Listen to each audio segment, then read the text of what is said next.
Hey gang, thank you for joining me. I didn't know if I was broadcasting yet or not, but evidently I am. So let me finish just a few marks of bright yellow, and we'll get official then. Some of you regulars know that bright yellow is not one of my favorite colors. In fact, it's on the short list of unfavorite colors. I've said this often, but I consider that to be a weakness, not a characteristic of which I am proud, right? Because there's nothing wrong with a bright yellow. In fact, there is something wrong with it having an aversion to bright yellow. So I'm confessing it as a growth area, not boasting about it. That looks great. You see, and it's not in my normal. In fact, when I did one of the underpaintings layers, a couple underpainting layers on this particular painting, I talked about it. I was very conscious of the fact that I was applying bright yellow, and right now I've just made it even brighter yellow, and the painting got better because of the bright yellow. So anyway, all right, let's get official. Hello, my name is Dan. You're looking a little bit high, aren't you? Hang on just a second, let me turn you down. By the way, just in case you wonder, why do I position my camera so high overhead so you're looking down? The reason is so that you get a little bit less glare. I know the glare is still bad, but if you were down here, it would actually be a lot worse. So that's why you're up so high. Not that you ever needed to know that, but there you go. This is Daily Art Adventure, number 972, more last phase of 9 on 20 abstracts. Woo-hoo. This 16th of September. Can you believe it? Can you believe we all have lived to see the 16th of September 2020? It sounds like an old person talking, doesn't it? And welcome, our Blodvin. Thank you very much. Thank you for speaking up. And I think that's the first time I've ever read a chat by you. Thank you so much. I appreciate that. And somebody with an Asian name, thank you very much also for your kind comment. So this is the last layer on these 20 paintings. I am currently on number 9. I started on this last phase, this last layer. I started at 20, so I'm doing a countdown. I doubt very much that this broadcast will last all the way down to number 1, because as I would have expected, this last layer, this last phase, is taking longer than all the others. Again, for anybody who's new to my channel, I am not normally an abstract painter. Well, you know what? I just realized I'm almost finished with this one. That's good news. I'm not normally an abstract painter. Most of my artwork is quite representational, although I call it abstract realism. It is realism, and if you're familiar with my work, I don't need to tell you any of this, but just in case you're not, you can find my work at dannelsonart.com. I think clearly one of the characteristics of my particular art career is that I do a wide range of work, a wide variety of work, without apology. I do a wide range of work, a wide range of styles. And I very much enjoy doing abstracts. In the last 8 or 10 years, I guess, I've gotten into this habit of doing abstracts in this manner. That is to say, assembly line process, where I do a whole bunch of abstracts all at one time and do them assembly line. I don't do one painting at a time. I do one step or one phase, I'm calling it this time. One phase at a time. And so within each phase, the paintings done in that phase have a strong similarity or correlation. There's of course a commonality to all of them because they're essentially done the same way. So I'll show you a couple of others. Of number 10 and 11 here are finished.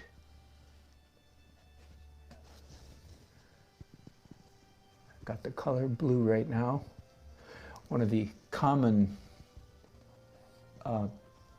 practices I have in all my painting, but in particular with abstracts, is I'm very conscious, intentional about what you could call accent colors.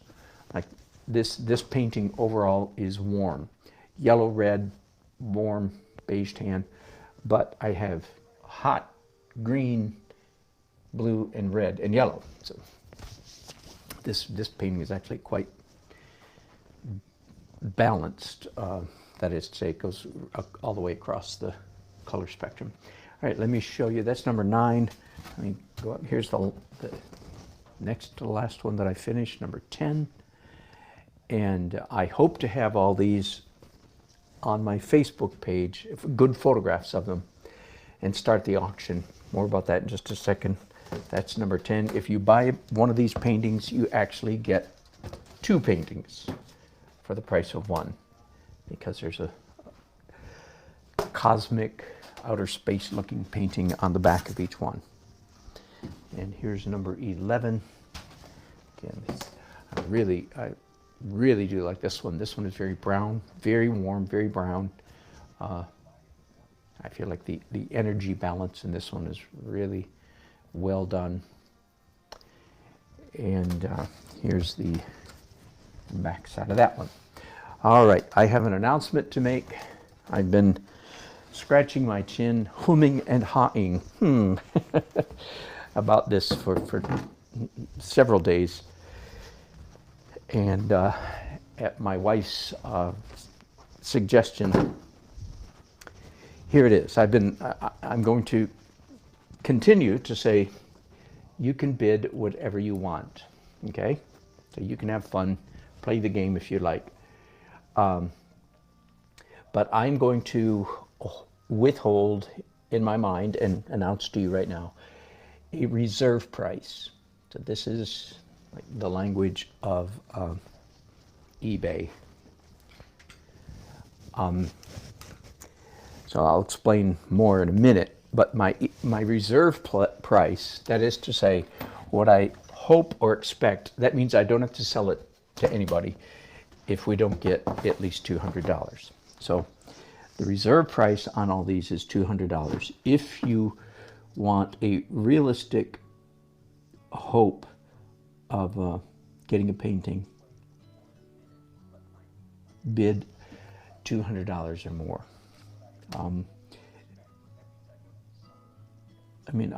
Anyway, I won't go on any longer than that. The price, when these paintings eventually get into a gallery, whichever ones don't sell in the next week or so, the price on them will be way over $200, probably $1,000 or maybe $800 per. So if you can catch them during this live auction, you will get them at a real bargain price if you get it for anywhere near $200. Now, that doesn't mean that you can't bid $25 or $100 or $150. You can. And if, for instance, near the end of this auction, if I've sold all the paintings for a good price, I will consider selling some of them below $200. Does that make sense? That's why I'm not going to say that there's a minimum bid. You can bid $75 and hope that you might get a painting. That's perfectly fine, and I will not be offended or insulted if you do that. But I'm under no obligation to sell it to you for $75. Does that make sense? But on the other hand,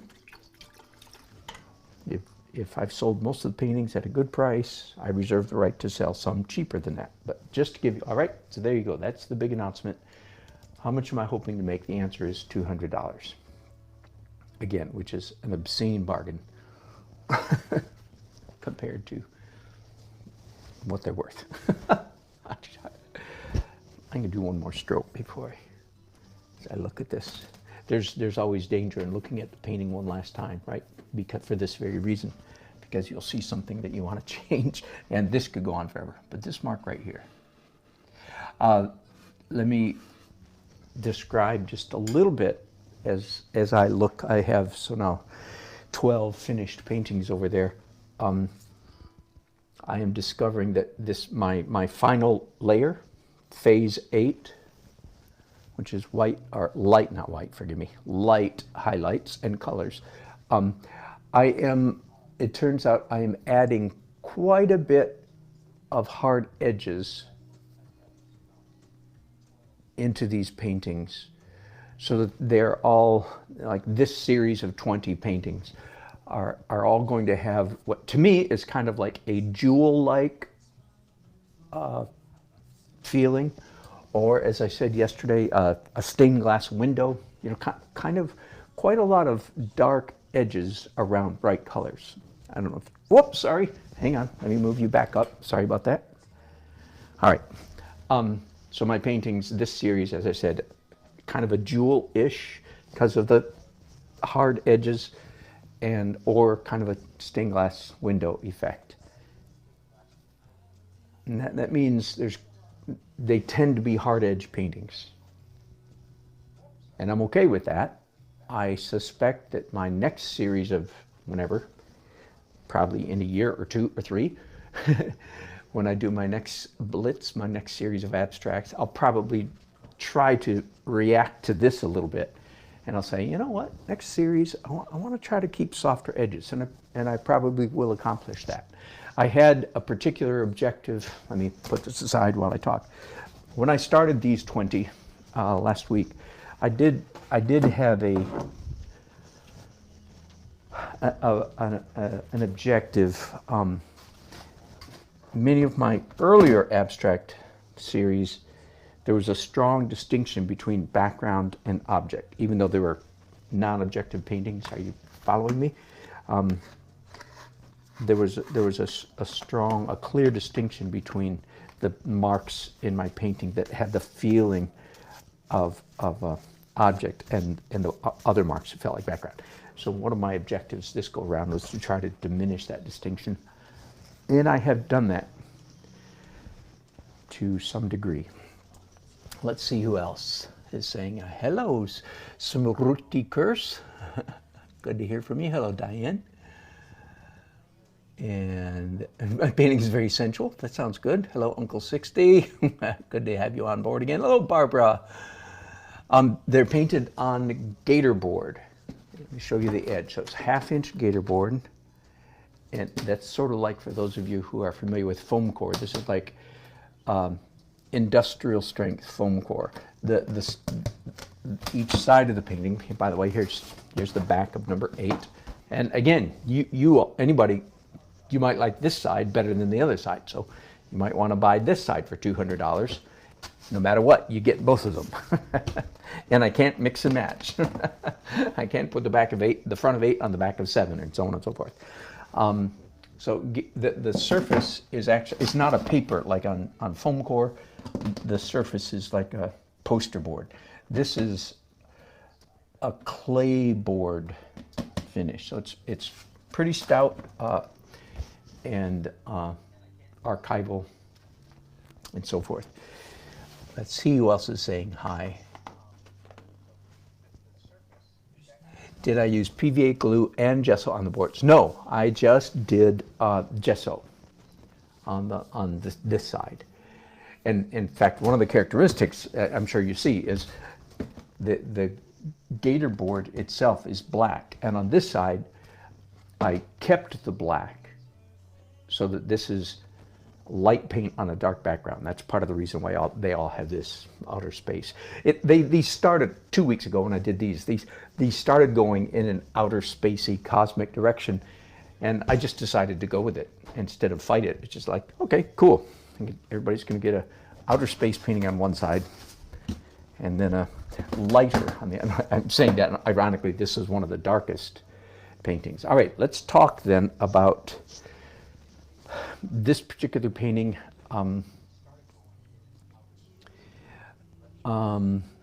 Is one I think that I'm going to have to wrestle with a little bit more than others.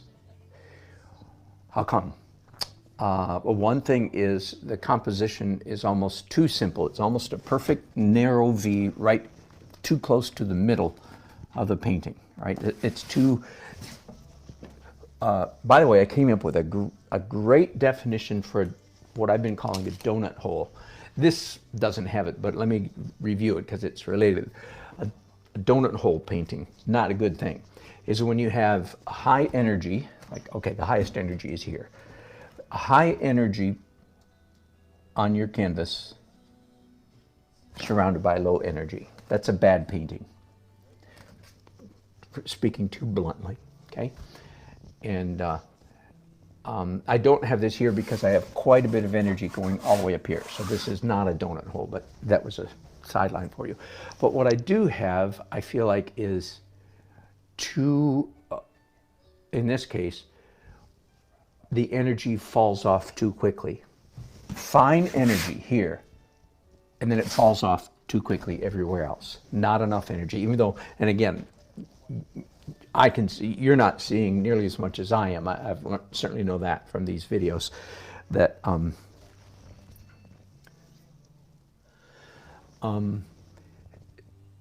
seeing more than you, but even here in person, even though there's a lot of subtle energy in here, it's a little too subtle. All right, so that's what I feel like I need to lift up, and I don't want to spend an hour on this painting, so I'm going to go sort of the shortest route possible.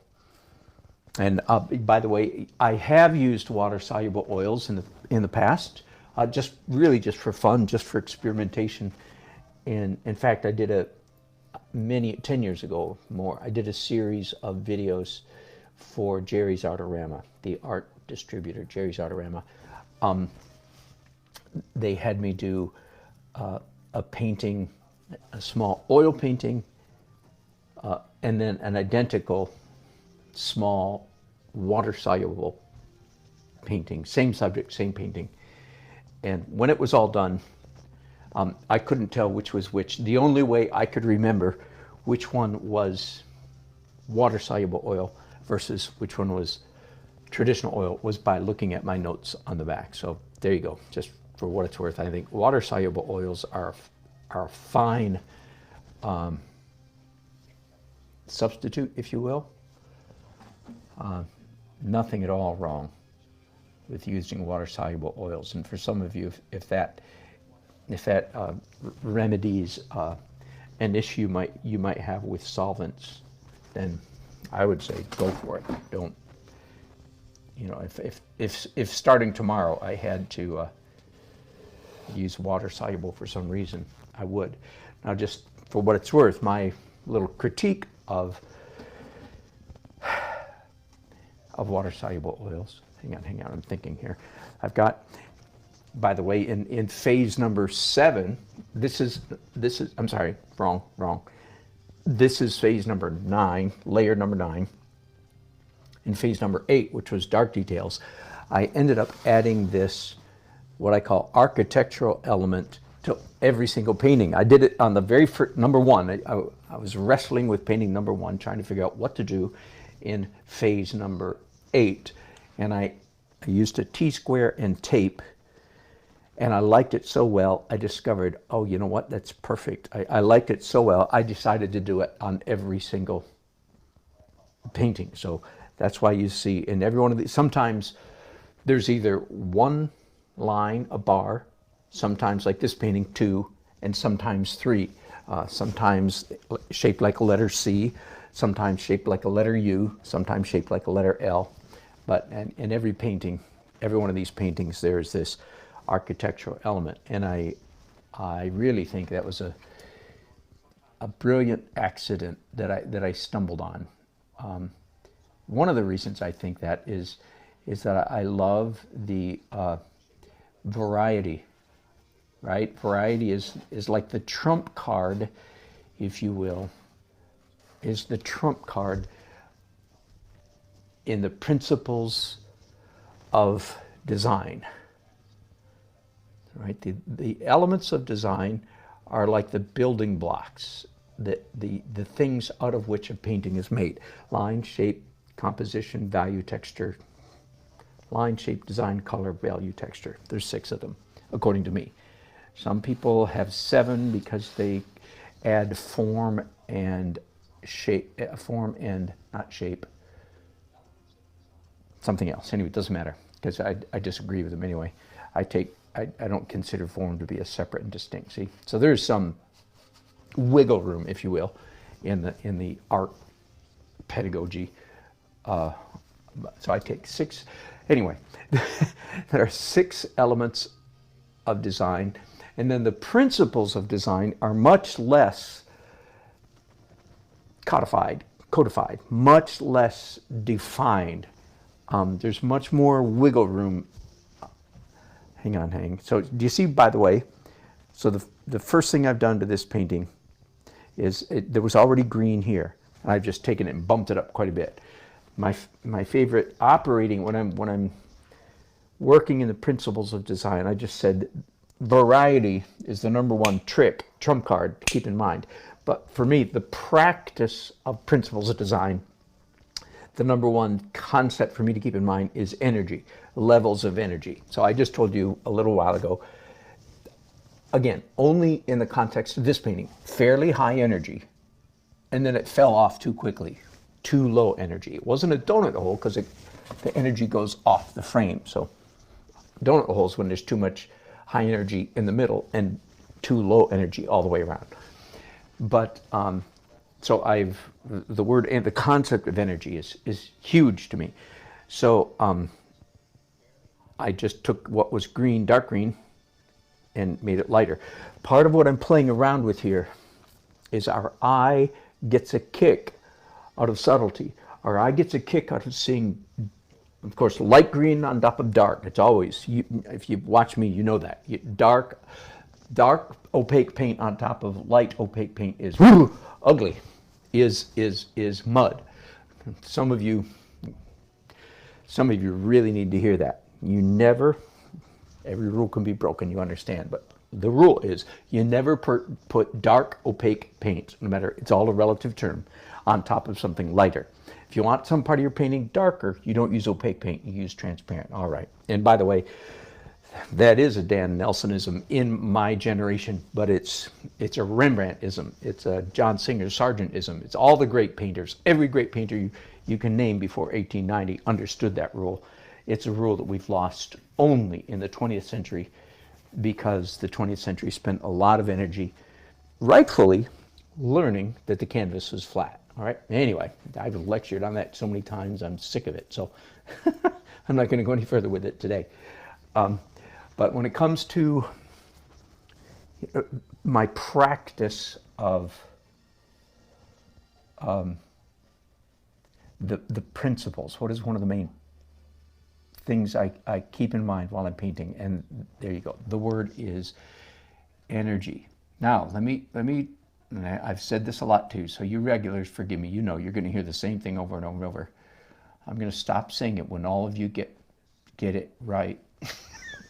I'm being silly. When y'all stop needing me to say it anymore, then I'll stop saying it. I'm being silly again.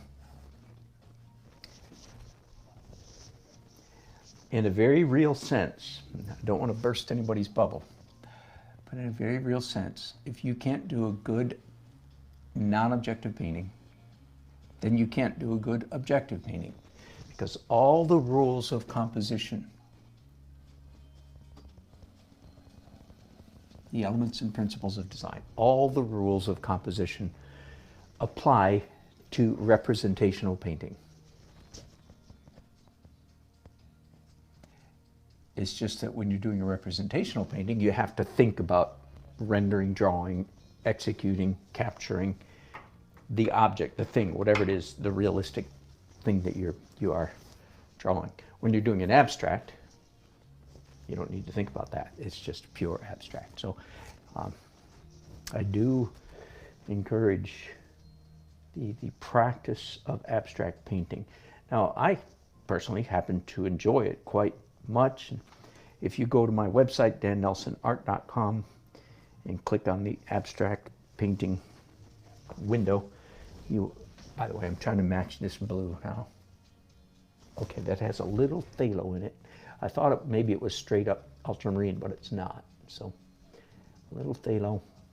And I want to mix up a little ultramarine and phthalo blue and white. And of course, all the blue that's already here is transparent. That is to say, these light blue marks, either they were white and then I glazed blue on top of them, or they were blue, light blue, and I glazed transparent blue on top of them, right? Been through this many times before. Transparent colors are more complex. I'm talking physics here. Not talking, this is not a matter of opinion. This is not like, well, that's what you think. And I know I always say that every time I get into this, sorry. But I can always hear some beginner painter arguing with me in a silly manner, saying, well, I think that opaque colors are more complex. No. Anyway, an opaque color is a one bounce. I call it one bounce. Light bounces, hit your eye. The formula is 1B, one bounce. And I can't even remember the opaque formula. The transparent physics is bounce, transit, glow, I forget, diffusion, bounce, transit, diffusion, bounce, transit, diffusion, exit. I actually, in the book that is languishing in its unpublished state, I called the Breakable Laws of Painting, which the last time I worked on it a whole lot was 3 years ago. I just try to do what's the right thing to do every day, but it does irritate me that I haven't gotten back to that book. I actually have a diagram. Maybe I'll publish it on my YouTube channel, a diagram that shows you. So an opaque color is a 1B color, one bounce, and you're done. A transparent color is 1B, because the light does in fact bounce off the surface of a transparent color. Then it goes through a transparent layer while it transits, 1T, while it's transiting, the light going through diffuses. Like if you hold up a flashlight to a piece of green glass, what does the light do? It diffuses through the green glass, right? It goes through and diffuses at the same time. Anyway, then it bounces off whatever opaque is behind it. Then it comes back the other way, and once again transits and diffuses, and then exits. And in the exiting, the light is bent. Yet once again, like if you take a piece of glass, a thick glass, and hold it like this, you'll see that the glass bends the light. Anyway, so a transparent color is a BTD, BTD, or BTD times 2.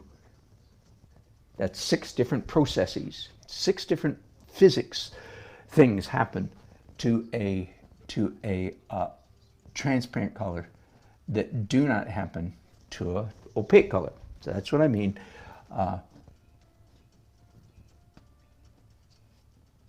Transparent colors are much more complex than opaque colors. All right,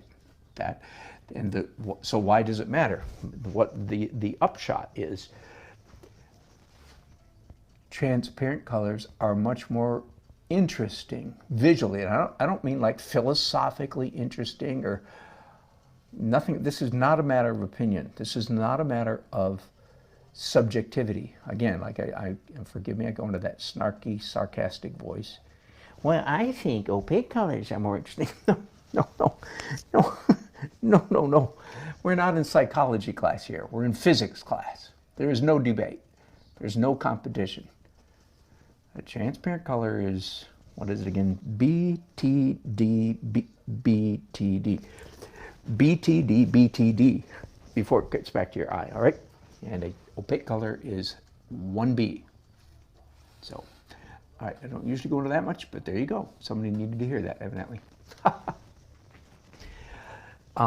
So all this blue that was here is rich, complex, transparent color. And then the next obvious question, well, why are you ruining it with opaque? Because I'm doing opaque on top of it. All right, because as I already said just a few minutes ago, the trump card, if you will, the highest value perhaps in the realm of principles of design, the highest card among the principles is, boom, variety. So by adding, even though I'm losing some complexity, so to speak, some visual complexity by adding opaque, doing opaque on top of transparent, I am indeed losing complexity. This blue that I'm putting on right now is more boring than the transparent, but guess what? I am not covering up all the transparent. So now, what do I have? I have variety. I have some opaque colors and some transparent. Now, do you understand? I hope just by that long detour that all the rules that I just stated about transparent versus opaque and so on and so on and so on and so forth, they all absolutely apply to representational paintings just as much as abstract, you see? So that's part of the reason, again, why, not part of the reason, that's a good example of what I mean when I say, if you can't do a good abstract painting, you can't do a good representational painting. Because all these same principles you're supposed to be aware of when you're doing representational painting, as you are when you're doing an abstract painting.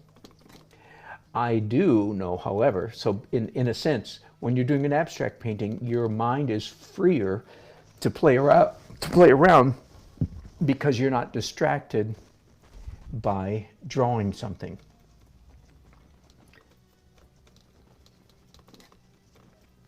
So I enjoy, it'd be fair to say, I love good abstract painting.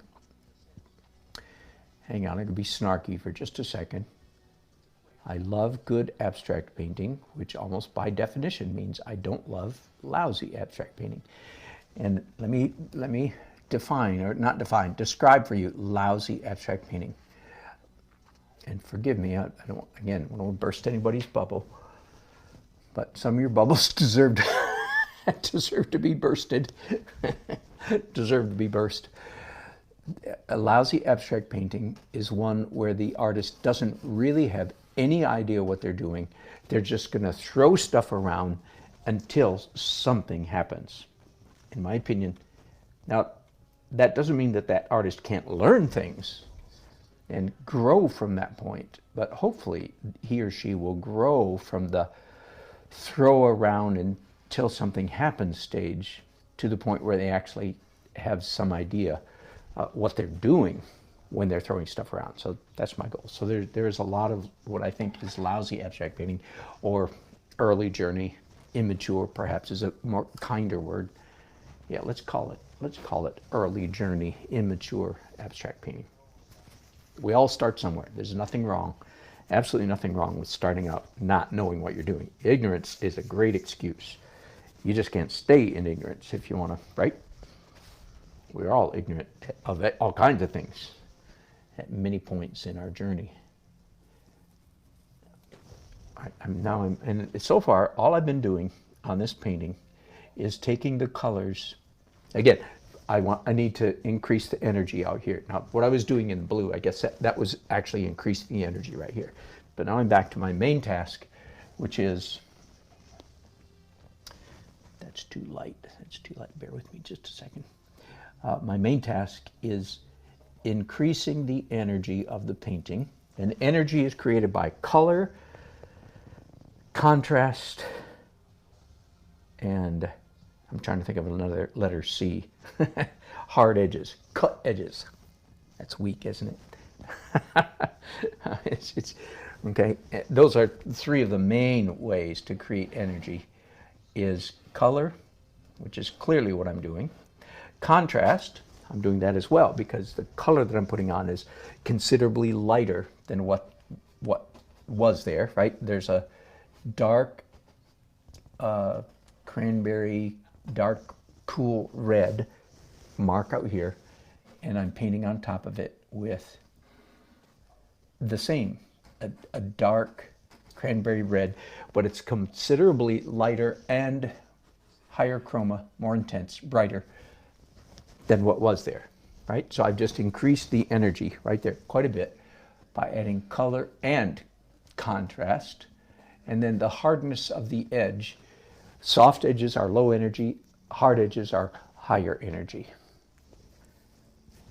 Now there's a lovely, it's reddish up here, but it's almost a perfect tan, and I want to stick with that because all the other colors on this painting are fairly high chroma. I mean, now that like that's green, that's purple, that's lavender, this is red and blue and so on and so forth. So having it, now I've got this bit of straight line, and I think I want to continue to emphasize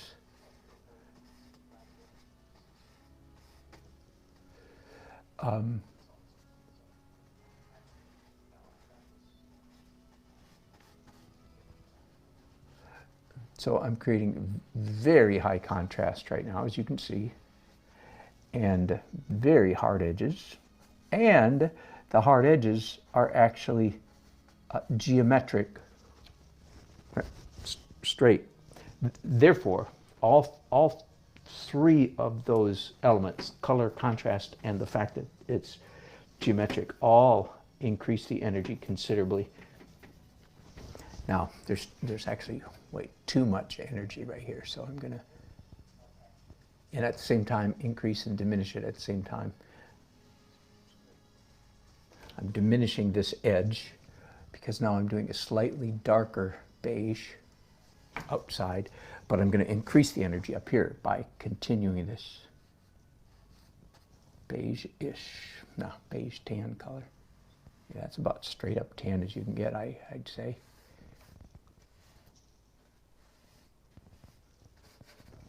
And I don't want to continue that much energy all the way to the corner, so I have a problem here. I mean a common painting problem. How do you fade out? Well, let's just take an experiment and do it. Let's just take a rag and experiment. Sometimes this works. The reason it often doesn't work is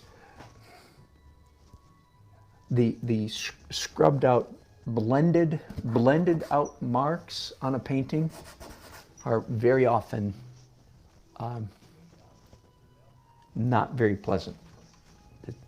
Does that make sense? I guess I'm just asking you to take my word for it.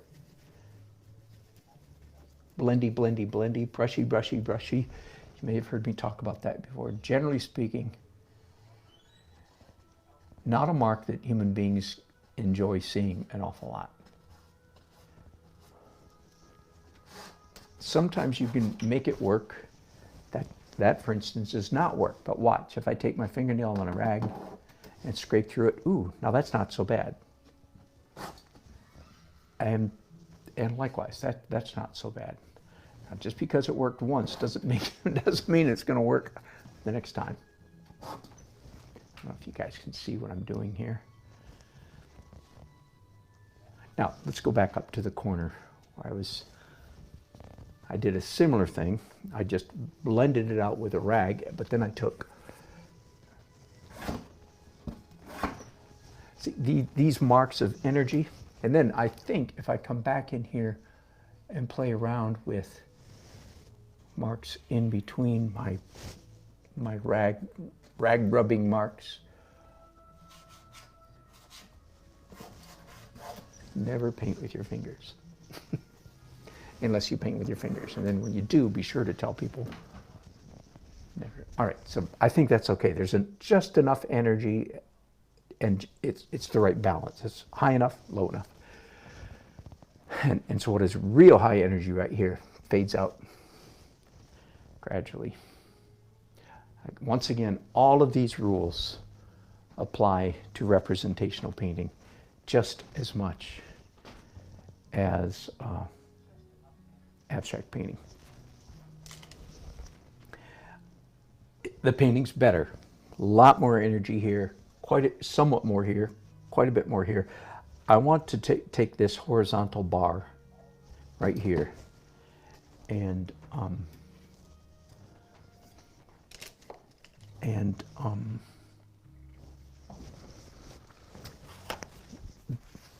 want to increase the energy. Especially, I love this dark, deep dark. I love it. It's a rest area, but it's too much rest. Get it? The energy, in my opinion, the energy in that corner of the painting is too low.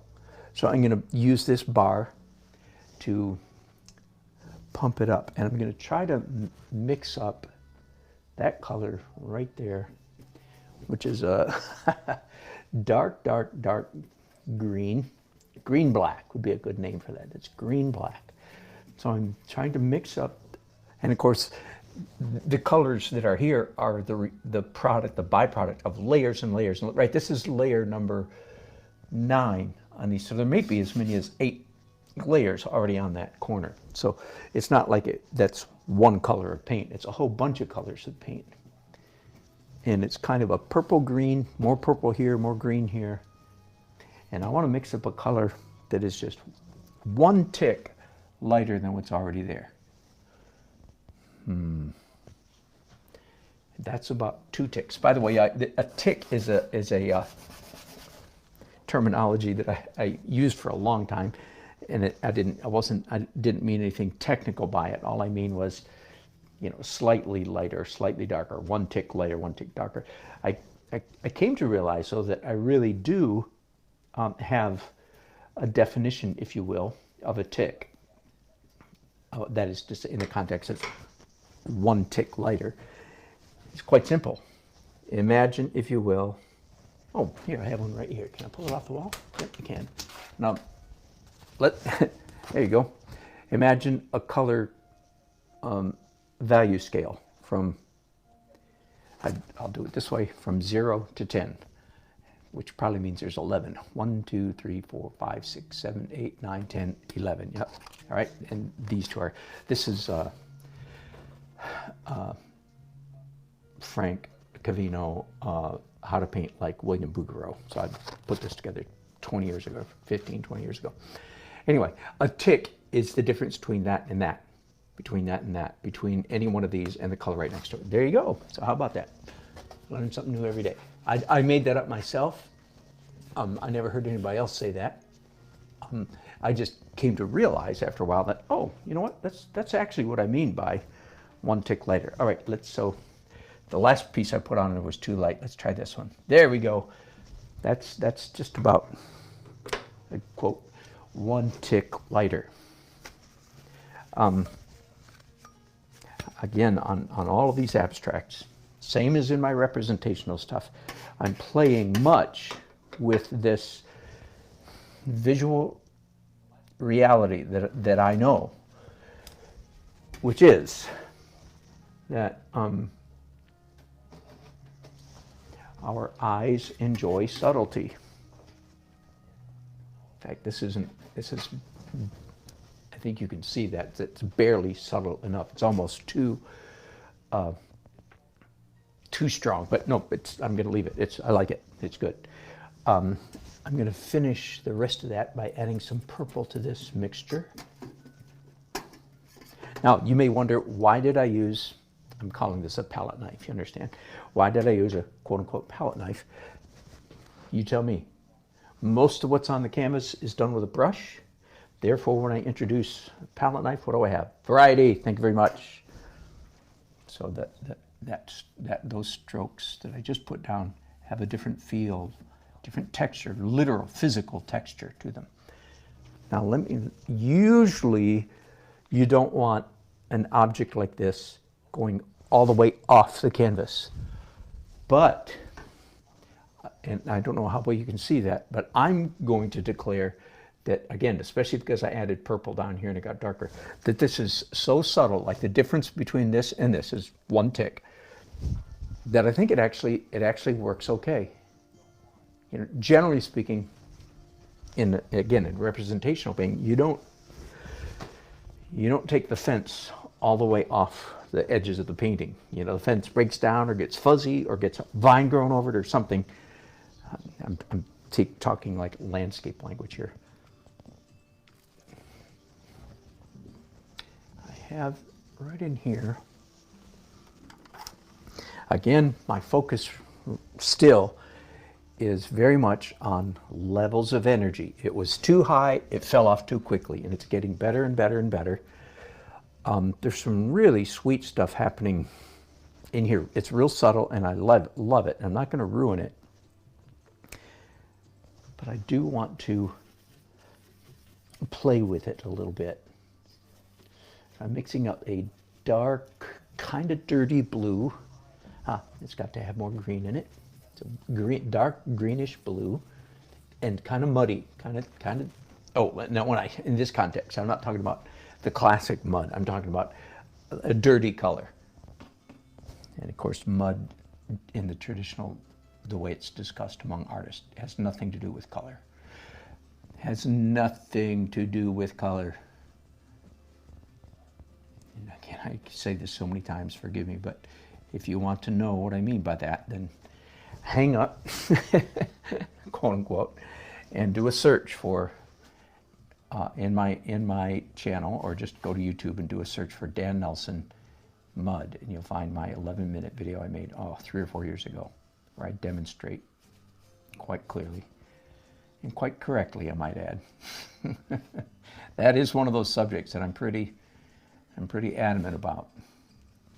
There are other definitions of mud out there, and I respect, I understand, that's all right.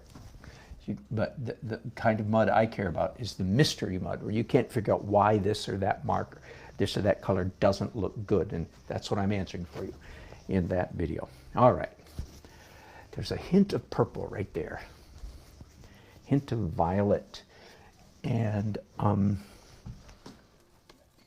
take the same dirty brush that a minute ago had dirty blue. Now I'm mixing up dirty violet. Oh, that's too dark. A little bit more white to it. Again, kind of a dirty violet. It's going to look totally sparkling clean here on this part of the painting because of the context.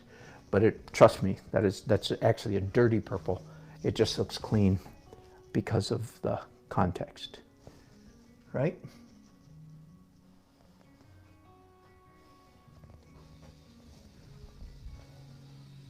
While I've got this dirty violet on my brush, I'm just looking for other places. I'm looking for places in the painting that mostly that already have just a hint of purple in them, and I'm just increasing. Oh, that's nice. That's getting really nice over there now. I'm going to come back over to this side, and I say this all the time, I know, but I'm always concerned that an early journey or a non-artist is watching me and saying, man, why does he brag so much? Why does he say that looks good? All of you artists know exactly. I think you can identify. When we're doing artwork, we're always taking guesses. We're always thinking, like right now, whoops, let me do it in real time. I'm thinking I just got a little drop of gam salt on my glasses. I'm thinking that if I add a little bit of cleaner, phthalo, that's a real phthalo blue right there, just a little bit, and then it comes down here.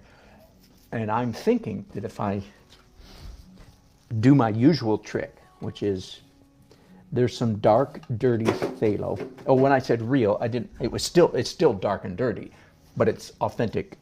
It's clear to me that it's phthalo color. And I'm thinking that if I add some clean, sparkling, clean, beautiful phthalo on top of it, I'm guessing that it's going to look good. Okay, but I won't know until I put it there. So when an artist, and that's always, we're always taking a guess with every single stroke. Now, less and less and less so as we march toward hyper-realism. The guesses there become much narrower spectrum, which is one of the problems with hyper-realistic painting. It's too controlled. A finished hyper-realistic painting, every stroke the artist did on purpose.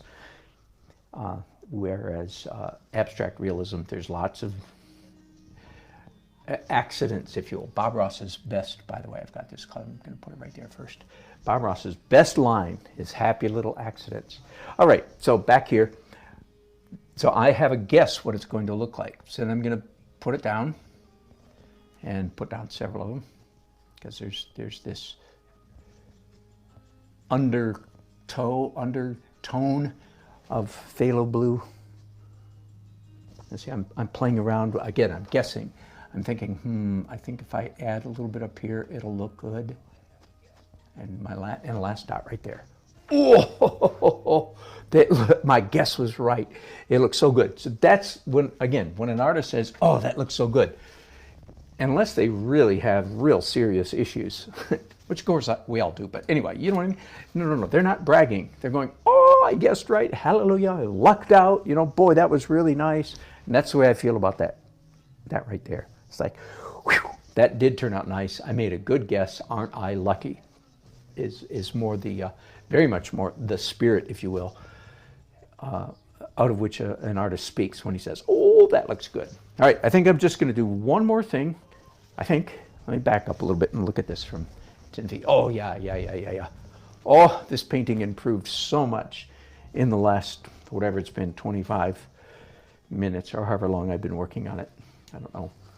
And that is these two, three actually, two white strokes and then white dots in here. I am going to pump those up, clean them up quite a bit. And I'm going to do it as usual with a warm white. So what I'm going to put down here looks like, will look like pretty much a straight up pure titanium white, but I promise you, well, I'm not even sure it looks like that. It's definitely a warm, that is to say, yellowish white. And by the way, just again, I talked to you yesterday quite a bit about the color yellow, about bright, intense yellow. So it's a warm yellow. When I say yellow white, that does not mean cad yellow medium or Hansa yellow or lemon yellow and white. With that you get like a real pretty daffodil yellow color. No. That is not a warm yellow. This is warm yellow. So it's more like if you took a tiny bit of yellow ochre or a yellow orange of some kind and added it to, that's a warm yellow. Okay. And if you're a beginner painter, if you're an early journey painter, and you don't understand what I just said, then let me repeat what I said yesterday. Until you really, and I don't mean book learning, I don't mean like you can get the answer right out on test, but until your eye is trained to discern, like in this case, the difference between a warm and a cool yellow. Until you reach that point, if you have a tube, like let me pick one up here. You probably have somewhere in your paints, you were tricked into buying okay, a tube of lemon yellow. This is wonderful Winton lemon yellow hue, by the way. So you have a tube of that stuff, and it's real bright light yellow. Okay, until your eye is trained, you put, I'm telling you, your early journey, you put this color in your green category. Okay, don't call it yellow, call it green, and then it'll keep you from screwing up until you are trained. So just, again, take my word for it. If you're an early journey painter, at some point, the reality that I'm talking about, it's not just a matter of getting it right on a test. You'll look at like the color I'm doing right now and say, oh my goodness, I see it. It really is a warm yellow color. And you know, this white with that tube of yellow I just showed you would not be. That's a cold, freezing cold yellow. And some of you are saying, what? There's no such thing as a freezing cold yellow. All right, and if that's your opinion, then you're the kind of person I'm talking to. Until you begin to savvy in a deep, at your gut level, not just in your head, until you savvy that there is in fact a freezing cold yellow. It's relatively speaking, you understand. Until that happens, then your lemon yellow or your cad yellow light or your Hansa yellow, put them in the green bin of your drawer or your palette. All right? I'm saving you much stupid mistakes. I'm keeping you from making some really stupid mistakes. All right? Like I made, of course. Like we all made. I'm trying to. How come I'm such a good painter? I'm driving some of you nuts. I'm being facetious, you know, but if I'm a good painter, why is it? Because I've made every stinking stupid mistake probably 100 times more than you. That's why. But that's also why I'm a teacher, because I'm here to keep you from doing some of the, to give you a shortcut. I promise, man, I promise.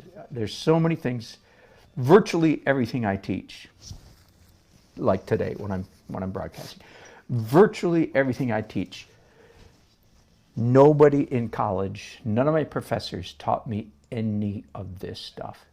None of it. I got about 4 comments out of 4 years of an art major. About 4 times in 4 years, a professor said something to me that was like didactic, true, objective, learnable, practicable, practical, and practicable both. Okay, everything else. And I think so often, doggone it, if someone had told me 45 years ago what I just told you, like take your Hansa yellow and put it in the green bin until you savvy, till you really understand, I believe I would have done it. And I would have saved myself a lot of stupid, hard lessons. So that's what I'm trying to do for you guys. I think I'm going to do, okay. By the way, how do you know when you're finished? Right, that question? That is a really good question, and it's the hardest, you are not kidding. That is the hardest hardest question to answer, how to know when you're done. And I am, right now, I'm dangerous. Here, by the way, there's a lot of smart aleck answers to that question.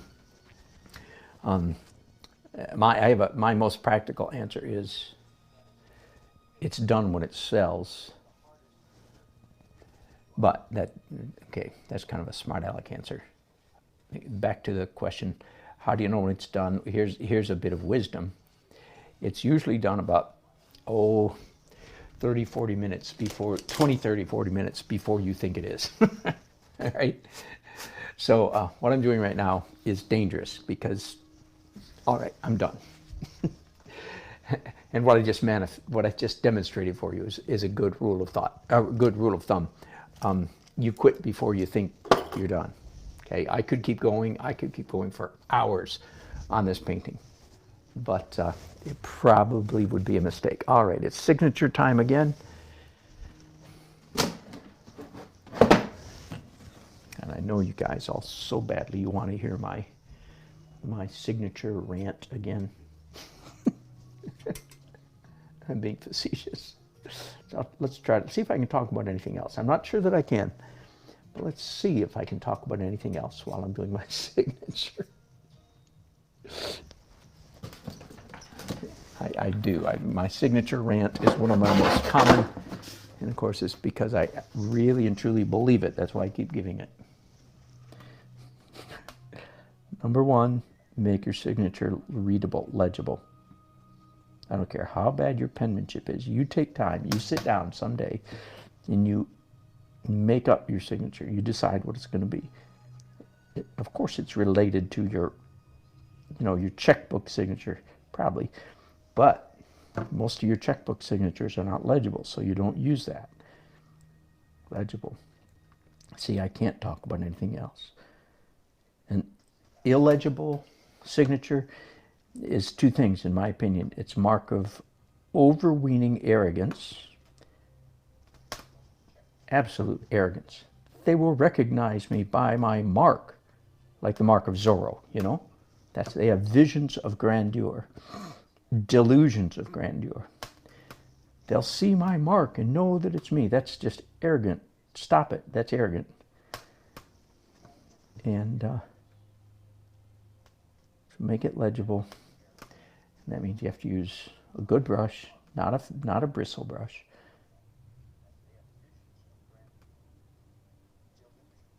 Now this is especially important if any of you want to make any money with your artwork. And I know that's not many of you really.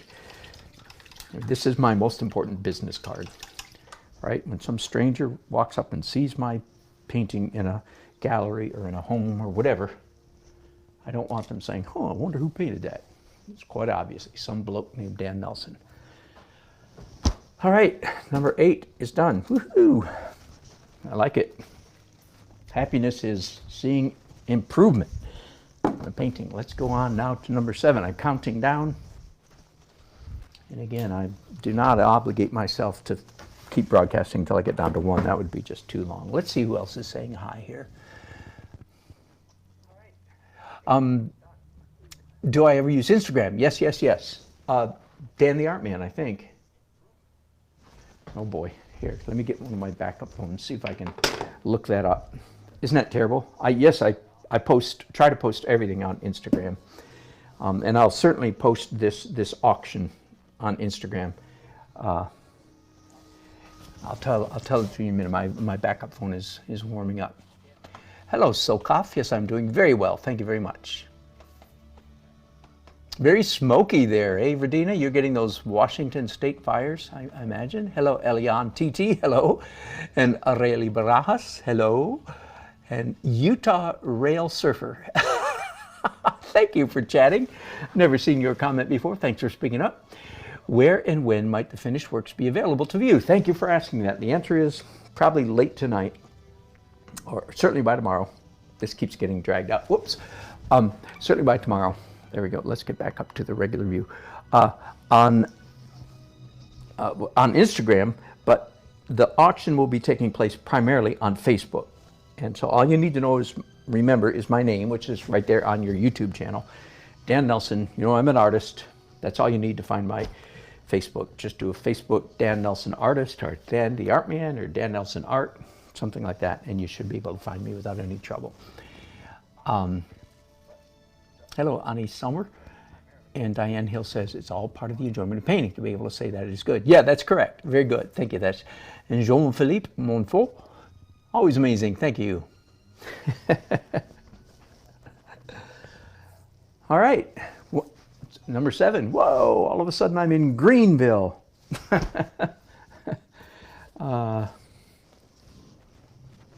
Let's just think. Let's look and think about this together for just a minute.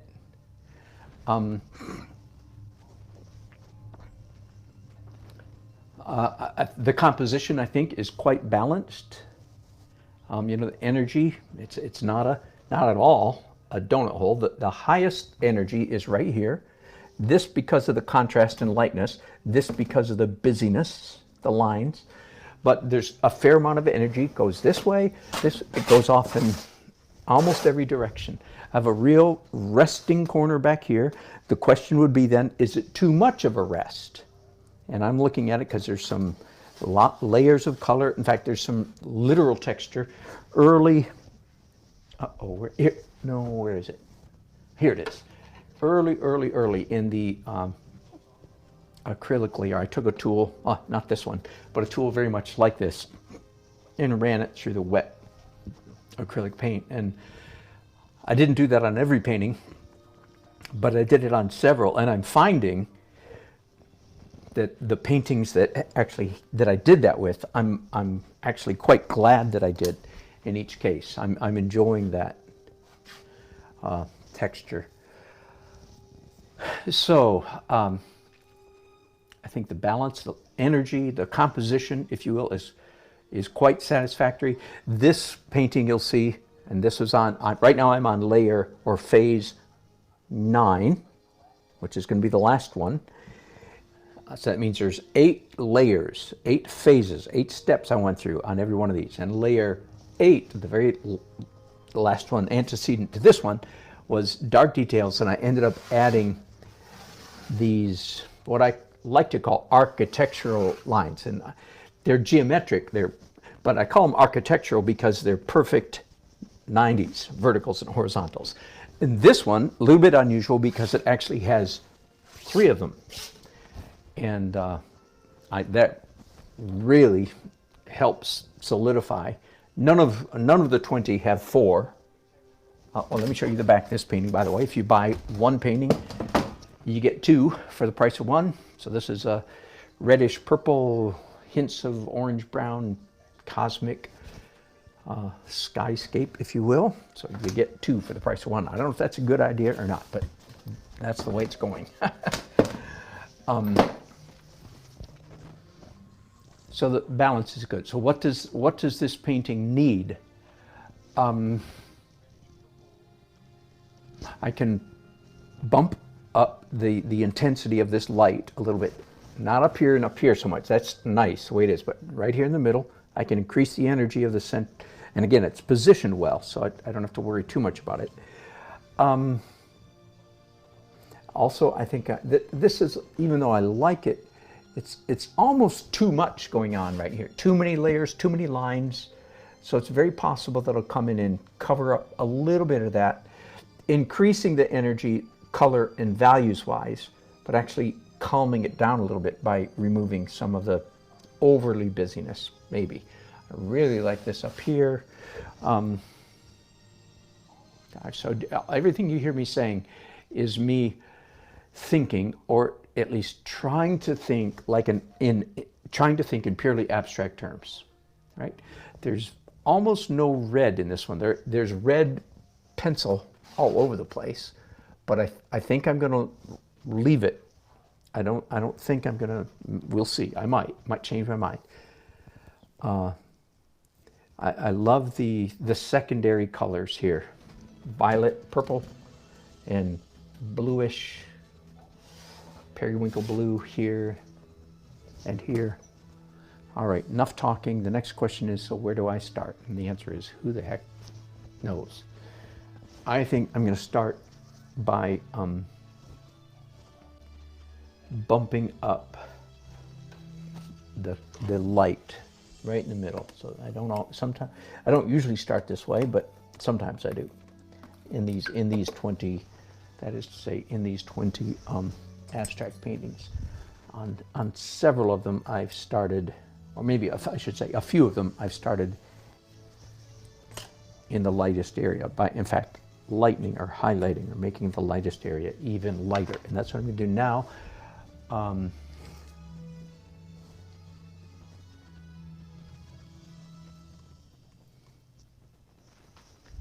on 1 second.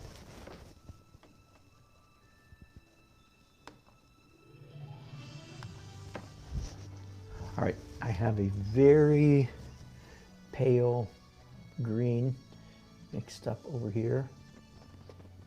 Yellowish green, warm green. And I want it to be just slightly lighter than what's already there. Oh, that is so, so I love it when I accidentally, if you will, when I accidentally match the color perfectly, because that means all I have to do is add some white to that to make it 1 tick, again using that terminology. I want it 1 tick lighter. And again, for anybody that just tuned in, why do I want it 1 tick lighter? Well, I don't want it even half a tick darker. Again, I say this so many times, forgive me you old timers, but the human eye does not enjoy seeing dark paint on top of light paint. We do enjoy seeing light paint on top of dark paint, especially if it's just slightly lighter. We particularly enjoy that subtlety. None of what I just said has anything to do with watercolor. I am indeed a watercolorist, as some of you are. So no. And I'm really talking about in the realm of opaque paint. We like, again, the human eye, and I put it that way because I'm trying to eliminate somebody foolishly saying, well, I don't think so. No, this is not I don't think this is a matter of opinion. All human eyes enjoy seeing. Now, I might be wrong. Do you understand? And it's possible. I understand that I might be wrong. Everything I say might be wrong, right? He who thinks he's always right is a fool. I didn't know how I was going to end that sentence, but he who insists that they're always correct about everything is an idiot. That's more like what I was going to say. And that's a rule I understand very well. So I don't think I'm always right. This is just me at this point in my journey sharing with you the best I know. It's very conceivable that in a year or 2 or 3, whatever, in a month or 2 or 10, I might say, oh my goodness, I just learned something. And it will change the rule that I now state so emphatically, which is the human eye enjoys seeing light paint. What is likely to happen, I'm not likely to overturn that rule completely. That's not likely to happen at this stage. But what is very possible is that I'll come up with an addendum or a caveat or an exception or something. I'll say, oh, you know what? Wait a minute, I have to change that. Every rule can be broken, by the way, even the ones that I hold to most emphatically. You know, the name of my unfinished book is The Breakable Laws of Painting.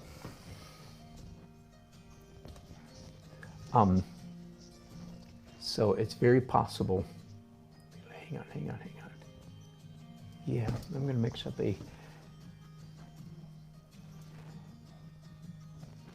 greener, pale green. So I added a little bit of phthalo blue and that tube of yellow I showed you a while ago, that lemon yellow hue, to make a lovely pale green. And what I'm aiming for is this up here. Perfect. It's 1 tick lighter than what's already there. Let me just repeat again, in case there's anybody watching who hasn't watched me before. The human eye gets a kick out of seeing light paint on top of dark paint. The opposite is not true. We do not enjoy seeing dark paint on top of light paint. So the obvious question is, so what do you do if some part of your painting, you need to get it darker? You do 2 things then. Number 1, you get darker by using transparent glazes, okay? Think like a watercolorist. If you know anything about watercolor painting, and most of you do, think like a watercolorist. How do you get darker? By doing a wash, by doing a transparent and oil or acrylic glaze of whatever color that makes it darker. Okay, that's step number 1. This is the question I'm trying to answer is, let me go back. The rule is the human eye gets a kick out of seeing light paint on top of dark. We do not enjoy seeing dark paint on top of light. So what do you do then when you have to make some part of your painting darker, which of course happens all the time. Of course, happens all the time. You know what I mean by all the time? It's speaking in the colloquial, not in the literal. Speaking like an artist, not like a philosopher for the moment. So what do? The answer is step number one, you create that darkening effect by using transparent color instead of opaque, number one. And then number two, after you've darkened any part of your painting, which I'm not going to do in this layer because that's layer number 9. This is all about light, opaque highlights, not darkening. But you'll see, I'll come back to this over and over and over again in my painting, especially in my representational painting. So after getting dark with transparent, that's step number 1. Then step number 2, you follow up and paint on top of, adjacent to, next to, up against, right beside, all those are the same concept, just saying it many ways, with a lighter color. And then you've accomplished what you wanted, which is this or that part of your canvas is darker, but it's satisfactory. It does not have again, what I'm, so to speak, warning against. What I'm warning against is, please understand, the human eye does not like seeing dark paint on top of light. I can hear, I get all kinds of comments because I broadcast so much. And a beginner will argue with me. It's kind of funny how it's always somebody, not always, but almost always somebody who's a really bad painter will take me to task. Sometimes it's because even though they're a bad painter, they've taken lessons from some big dog teacher, and their favorite big dog teacher didn't say what I said. So how can it be true if, let me say, like Kevin McPherson, who I very much like, by the way, both his artwork and his personality. So I'm using him with great affection, his name. But if Kevin McPherson didn't tell you that, well then who are you, Dan Nelson, to be telling me things that Kevin McPherson didn't tell me? Well, there you go. I love Kevin McPherson, love his artwork. He would actually be a better painter if he painted in transparents rather than opaques. Now you could say, how can you be so arrogant? Well, it's easy, because before 1890, every great painter you can imagine agreed with me. Do you understand? This opaque stuff is a caprice of the 20th century art world. So I'm an exception in my generation, but I'm the rule in the broad scope of the history of painting. Does that make sense? There we go. So how can you disagree with, who are you?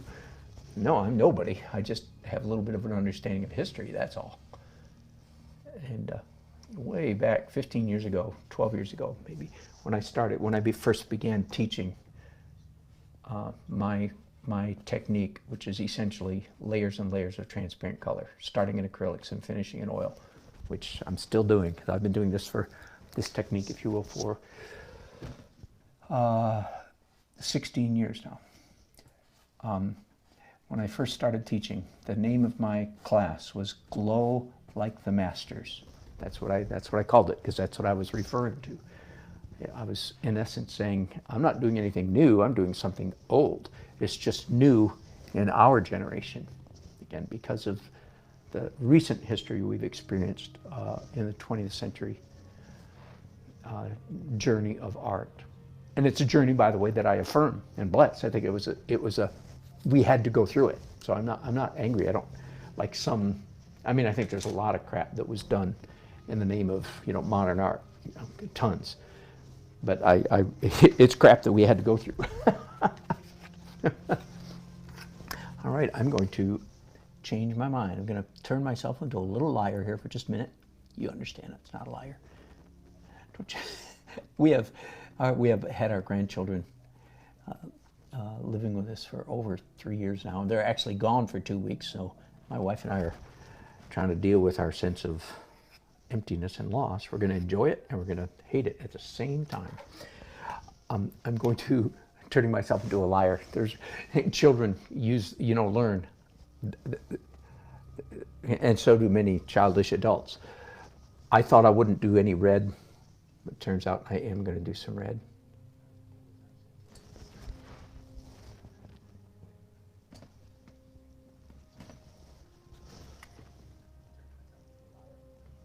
Anyway, children and also childish adults use the term, they think there's two categories in life, people who are telling the truth and people who are lying, which is, of course, very mature and very silly.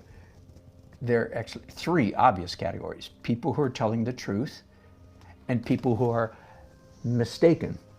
People who are mistaken are not lying, they're just mistaken. You're lying. No, I'm just mistaken.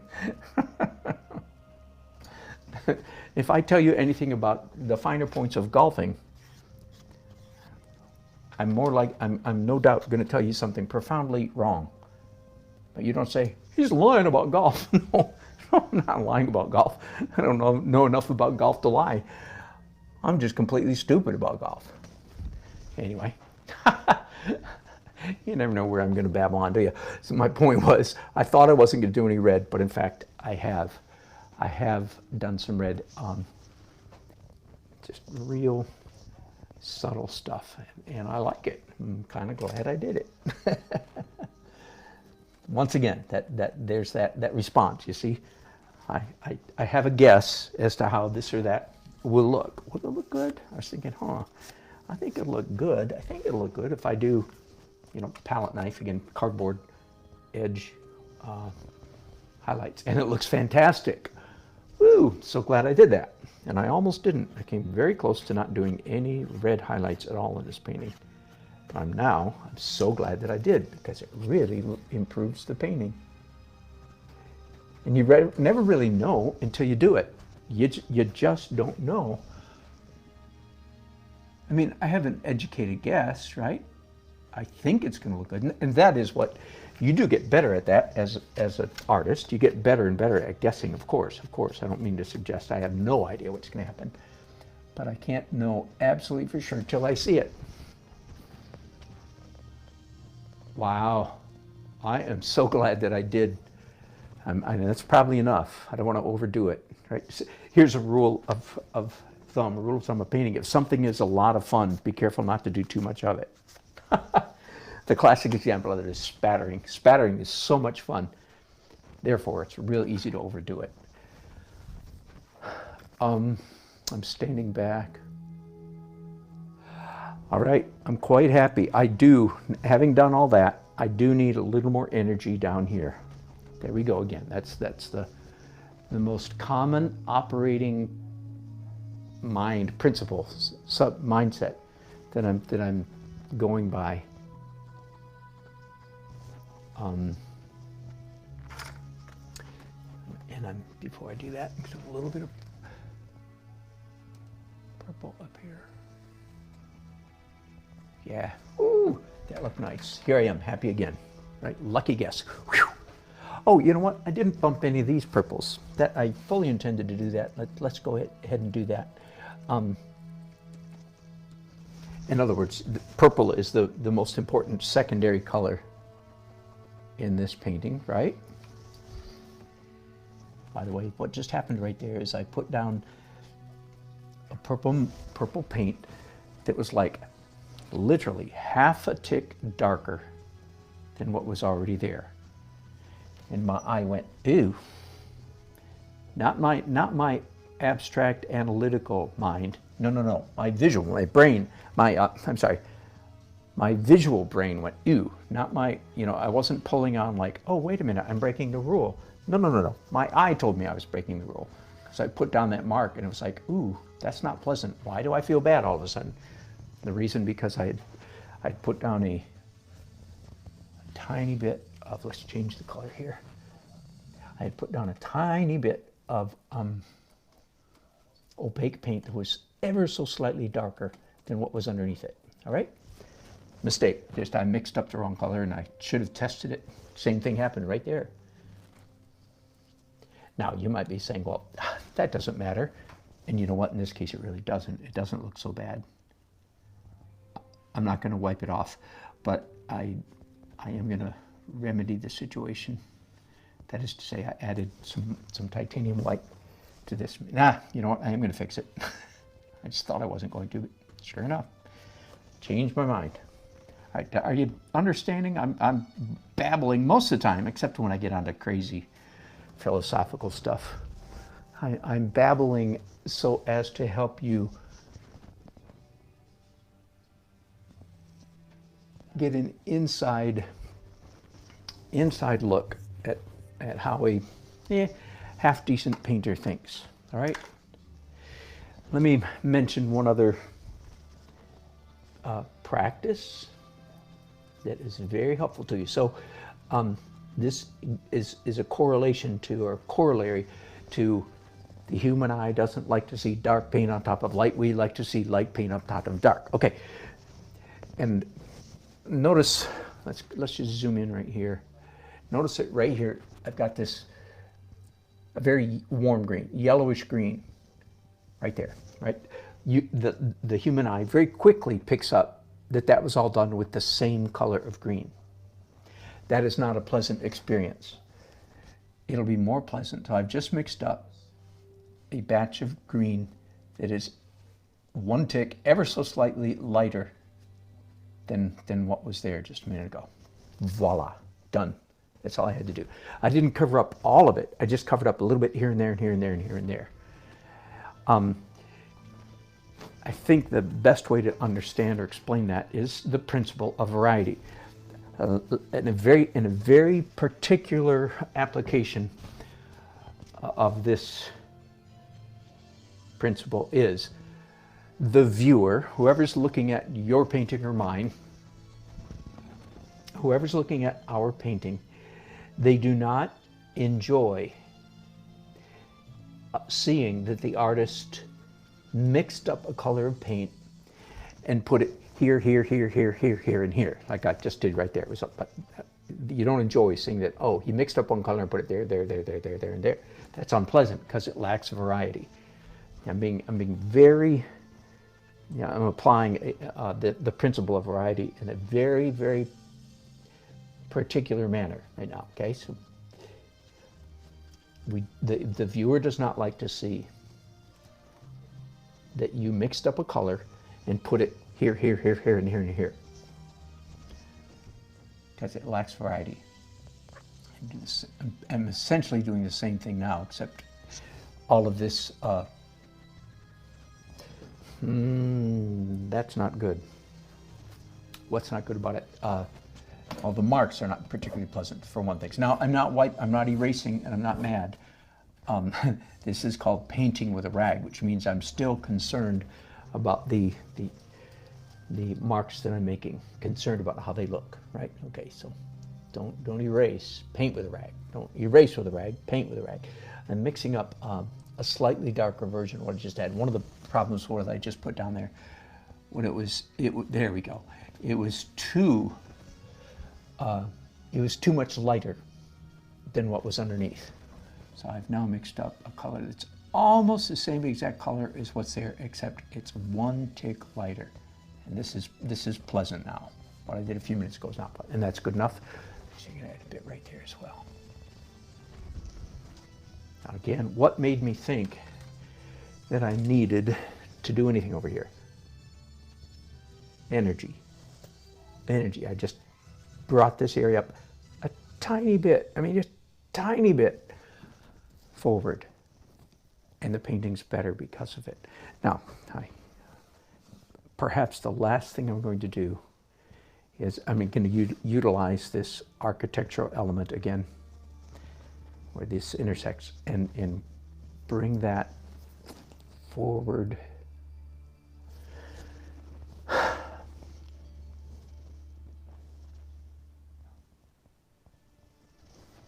trying to decide what I'm going to try to match that color, and it's a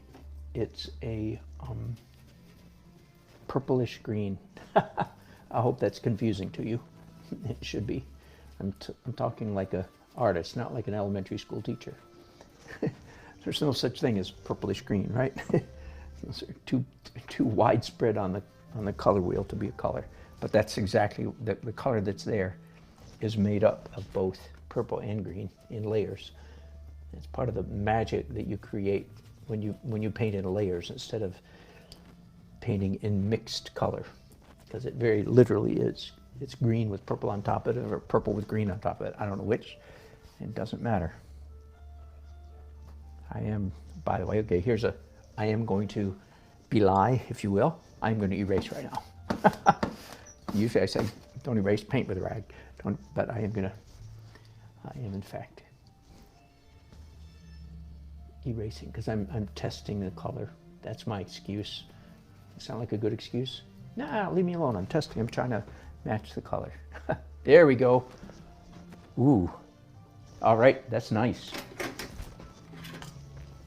I'm going to pick up this super duper palette knife, of course, which is not a palette knife at all. By the way, this is a, what do you call it? A spackling knife. There's another word for it, I forget.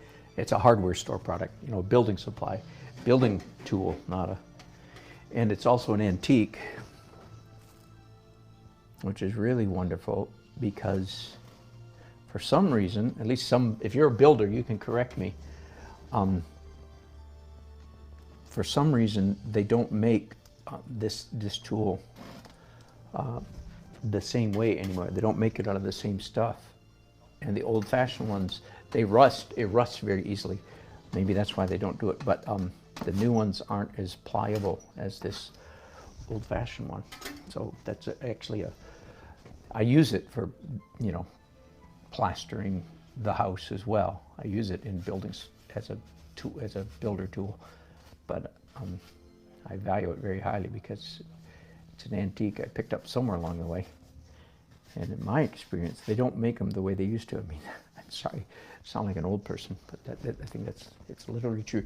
All right, and again, the question, why did I use this tool? Variety, thank you. Exactly, creates a different texture that I think is almost nowhere else on the painting is that. Do I have that quote-unquote palette knife texture? And you can see that I've pulled the energy up right there just a little bit. I'm looking at it, and yes, I think it's enough. So once again, I'm quitting, if you will. I'm finishing this painting, you know, a little bit. I'm looking for my signature brush. Where is it? I'm finishing this painting just a little bit sooner than I feel like I could or should. In other words, I could keep going. I think, there we go, there's the one I've been using. I could keep going, but there's danger in keep going, right? You understand that, I'm sure. Yahoo, moving right along. So counting down, I've only got 6 more to go. Signature time, and we're all wondering, does he have to give us his signature rant again? The answer is, I don't know. I'll try not. Oh, let's talk about color. Almost always for your signature, pick one of the highlight colors. And so I have mixed up a very pale green, about the color of this area in here, maybe a little lighter than that, like this stuff up there, right? Let's talk next about location, placement. I did this yesterday, I talked about it yesterday, but you don't sign it in the court. I mean, that again, that's just a sign of a personality problem. Don't sign it like you have a massive inferiority complex. Don't sign it like you have a massive ego issue either. Some of you might be thinking that about me, like, your signature is so big. I do remember a painting that I did. It was my first architectural rendering. I was 19 or 20 years old. In the college I was attending, which was admittedly a small college, but they asked me to do an architectural rendering, an aerial view of the entire campus. It was by far the biggest job I'd ever done at that age of my life. It was quite the adventure. I literally measured the whole campus by walking, stepping, counting steps, and drew a huge diagram of the whole campus, then turned it into a 3-dimensional rendering. I actually have it upstairs in my attic somewhere, stashed away with all my old stuff. And I'm embarrassed to say I was a little bit 20-year-oldish or 19 or whatever I was, and I did sign that a little bit too large. It's one of those things I grew to be embarrassed of. I counted one time back decades and decades ago, well over 1 million copies were made of that illustration. They had it on placemats and, you know, brochures, everything, and all their marketing for years. I mean, I don't know, 10 years afterwards that they continued to use that rendering. But I did sign it too big, and that was kind of embarrassing. So don't do that. It's embarrassing. All right, let me see what you guys are saying. Hello, Jean-Philippe Monfort. I thought I already said hi to you, didn't I? Hello, Monique.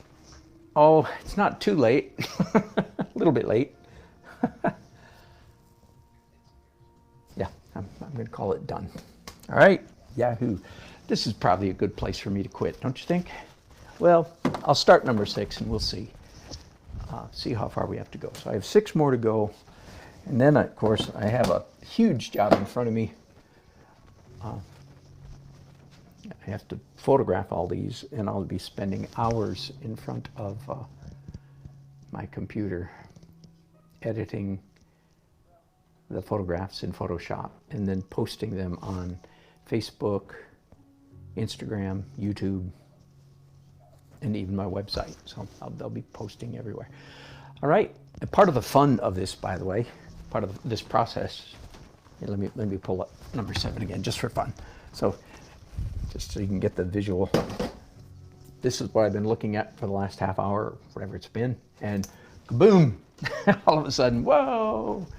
Completely different palette. That really is fun. That's part of the fun part of this. I'm sick of green. Let's go back now to a decidedly warm palette. Now this painting, you'll notice in number 6, only has one architectural element in it. I'm using architecture, quote unquote, because it's a perfect 90-degree shape. Only because I felt like there's a strong arc, curvilinear, circle shape on the canvas. It didn't leave room for a vertical over here, and I felt like a vertical over here would be, just didn't feel right. So this only has one. Obviously a warm palette. Let's talk about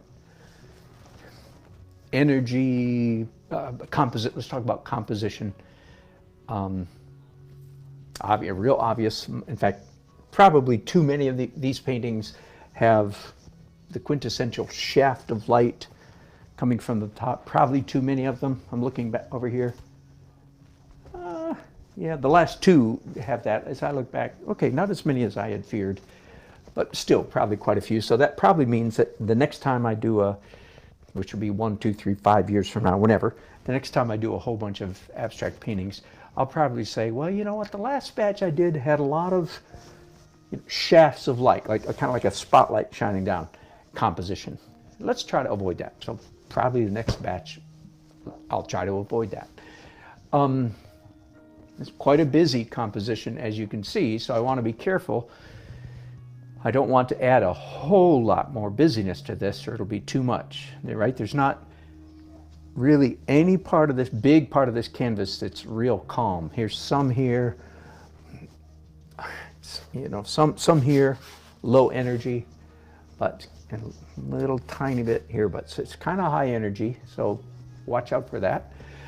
But where's the highest energy? Well, the contrast, the lightest light is here, so that's one, but it's got a real busy high energy thing here, and a fairly high energy here, which is okay. 3 separate zones of energy would correspond to, what's his name? The California guy. Silly. I'll come back to me in a second. Edgar Payne, there we go. Corresponds to Edgar Payne's 3 mass. He said that's a valid design stem. 3 focuses of energy. Still, I'm not. That's pushing it a little bit. So let me think. What do I think I'm going to do? I know. I think these are almost competing. In other words, this energy is almost high enough to compete with this. So I think one of the things I'm going to do is bump, boom, not so, just a little bit. Increase the energy here. Don't increase it a whole lot here and here, so that it becomes actor, supporting actor, using Hollywood terminology, supporting actor. Okay. That's another way to think about your painting. You want some part of your painting is supposed to be the star of the show. And then everything outside of that becomes support to that. By the way, there is a valid theory out there that this whole business of focal point is erroneous. Hang on here a second. Let me see. Oh, now I said it. I don't know if I have Instagram on this backup phone. I've erased. Oh, I do. Good. Bear with me. Somebody asked me a little while ago, what is my Instagram name? Oh no. Sorry. This this used to be my wife's phone, and so it has her Instagram account. That is hilarious. Bear with me just a minute.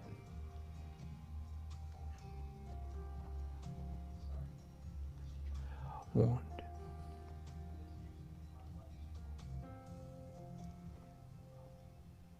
Okay, password time.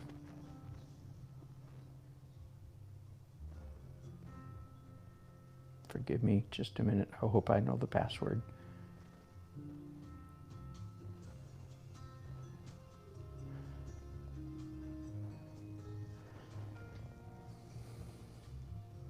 Oh, okay. Incorrect password, so I won't waste your time anymore. Sorry about that. I believe it's Dan Nelson Art with underline, Dan_Nelson_Art, I think, on Instagram. I'm very sorry about that. All right, so let's get to work. The other thing I'm going to do, so I want this to increase the energy down here. I'm also want to, hang on, let me think. I was going to say I'm going to pull it down here, but I'm not sure that's true. Never mind. Let's start then, again, slightly unusual, but not extraordinary, not extraordinarily so. I'm going to start by increasing the light. In other words, I'm going to start with the lightest part of the painting and make it even lighter. So I'm going to increase the light. I have a way too small of a brush here, but I'm going to try to make it work by just mashing it down. So clearly, what I'm doing right now is part of my effort to increase the energy right here. There'll probably be no other part of the painting, probably, I don't know for sure yet, that will have as light white as this. And by the way, the white that I'm putting on, I know looks, in context, it looks like, essentially looks like pure titanium white. I assure you, it is not. It actually has a fair amount of orange yellow in it. So it's a decidedly warm white. Speaking of which, speaking of I was saying a while ago, just as the viewer doesn't like to see, this is like another practice, just as the viewer does not like to see that the artist mixed up a particular color, batch of color, and put some of it here, here, here, here, and here. That's an unpleasant experience for the viewer. All right, you with me? There's a similar correlation, not correlation, a similar principle, and that is that the viewer, generally speaking, does not like to see that the artist used the same size brush here, here, here, here, and here. Now that's a really funny one, because it sounds like it goes against the rule, and it is a rule, that the viewer likes to be able to discern. Please understand, I don't expect a non-artist to understand what it is they're liking. Do you understand? That's when I talk about these rules of painting, these are not things that non-artists are supposed to say, oh, look at it. No. It's completely opaque to them, if you will, completely oblivious. They are completely oblivious to why this or that is impressing them or depressing them in a certain manner. It's not for them to know. They don't have to know these rules to experience them. It's simply our job as artists to know the rules so that we know how it's going to impact the viewer. All right. The viewer does not like to see that the artist used one brush over and over. In other words, a uniform width. And I mention this partly because I have 1, 2, 3, 4, 5 marks right here in particular that all are way too similar in width. So it does look like I did it all with the same brush, which of course, guess what? I did. So one of the ways to alleviate, to correct that, is to, instead of doing things with one stroke, come back and make some of the strokes wider. And of course, like this brush is actually quite small. It's easy for me to make narrower marks with this very brush. And that is indeed what I want to do. Okay, so that's one of those pretty easy to fix, really, once you know the rule. That's also, and many early journey painters probably don't know this, why. Okay, let me show you again. Here's the top of my tabouret with well over 100 brushes. And in fact, just a couple months ago, I repaired and refinished and restocked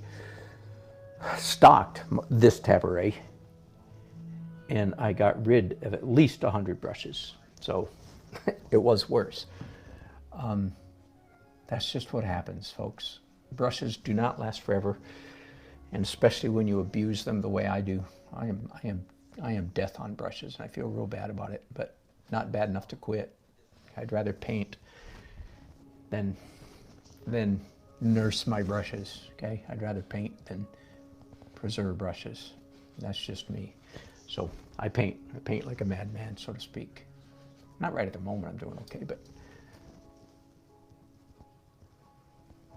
And by the way, I'm painting a whole lot more one-handed on this series than I normally do. And the reason is because I'm already got 1, 2, 3, 4, 5, 6, 7, 8, 9, 10, 11, 12, 13, 14, 15, 16, 17, 18, 19, 20, 21 brushes are dirty right now, each one with a different color.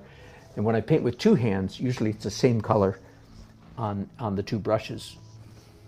I hope that's obvious, right? Or almost the same color anyway. And I've already got 21 brushes in operation. To have 42 brushes, it's just impractical. So normally I paint with two hands a lot more than I am doing. Okay, some of you might have wondered, hey, he's painting with one hand. I thought he's the guy that painted with two hands. I am. Leave me alone.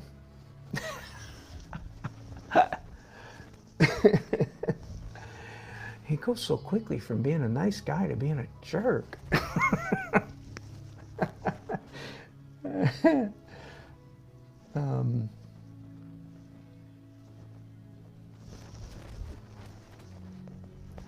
I am enjoying, again, you know, every stroke is a hypothesis. Every stroke is like, well, I think it'll look good if I do this or that or thus and so.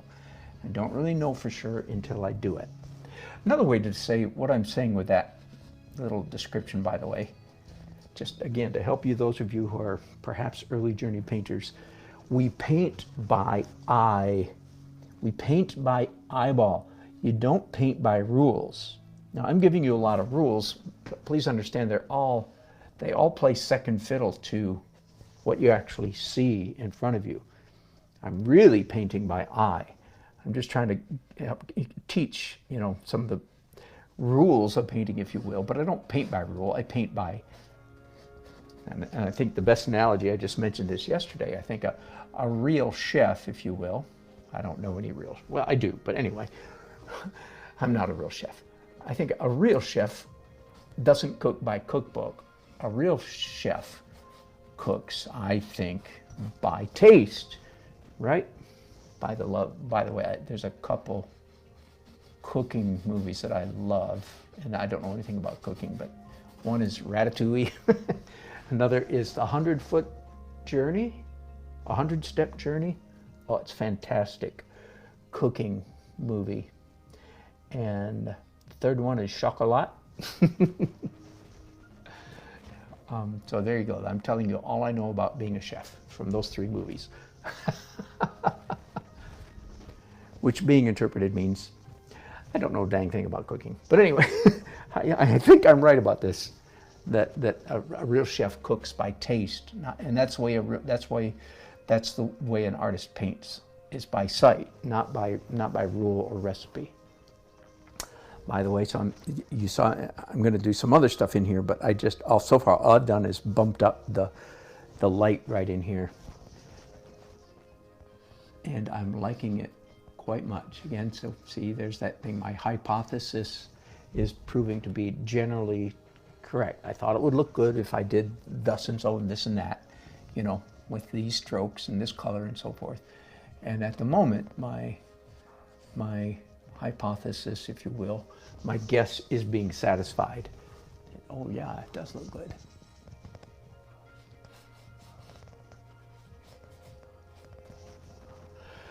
Let me just mention, this is a Dan Nelsonism. I don't know where it came from.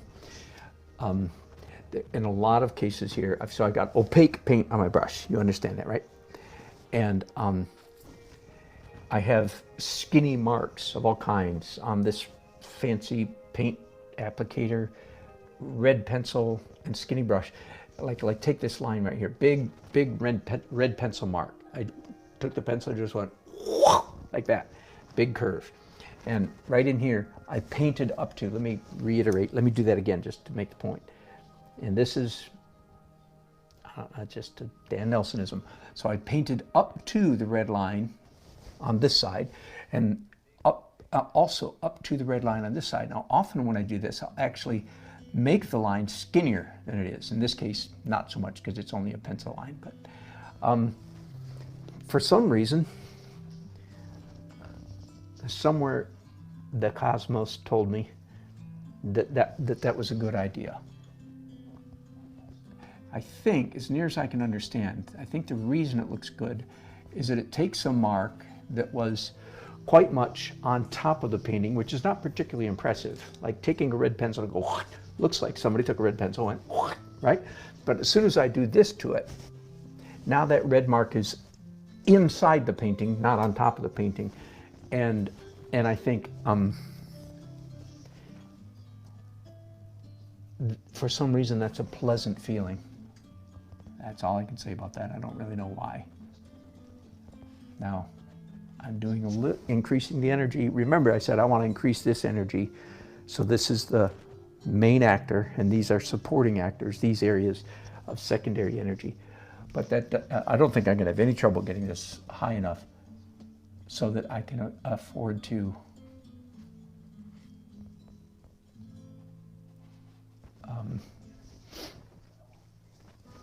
bump this energy up just a little bit.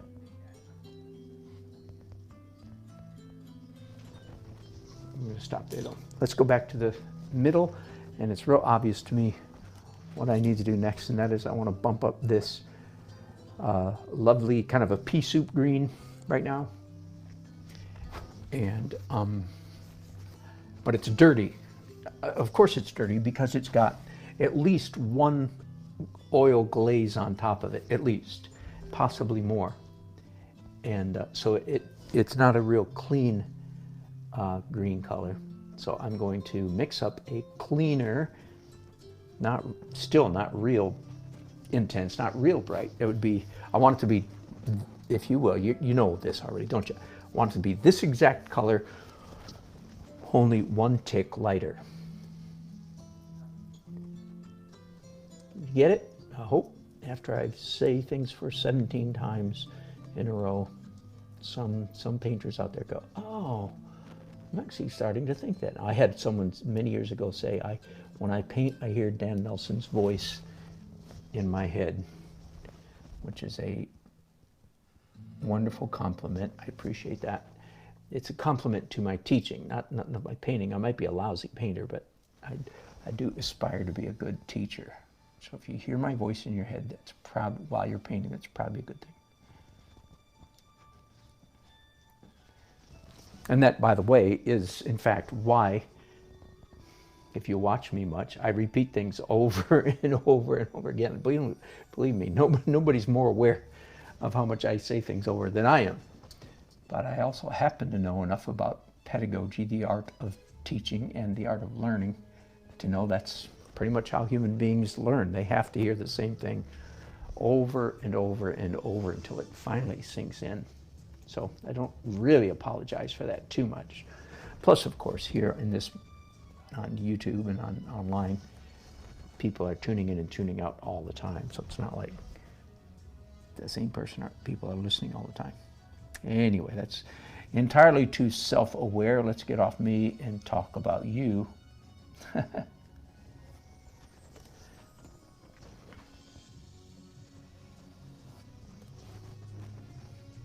Since I've got green on this brush here, I'm just going around the canvas and saying, wait a minute, I think there's some other places where we need to bump the green, right? Different color now. This is a bluish green.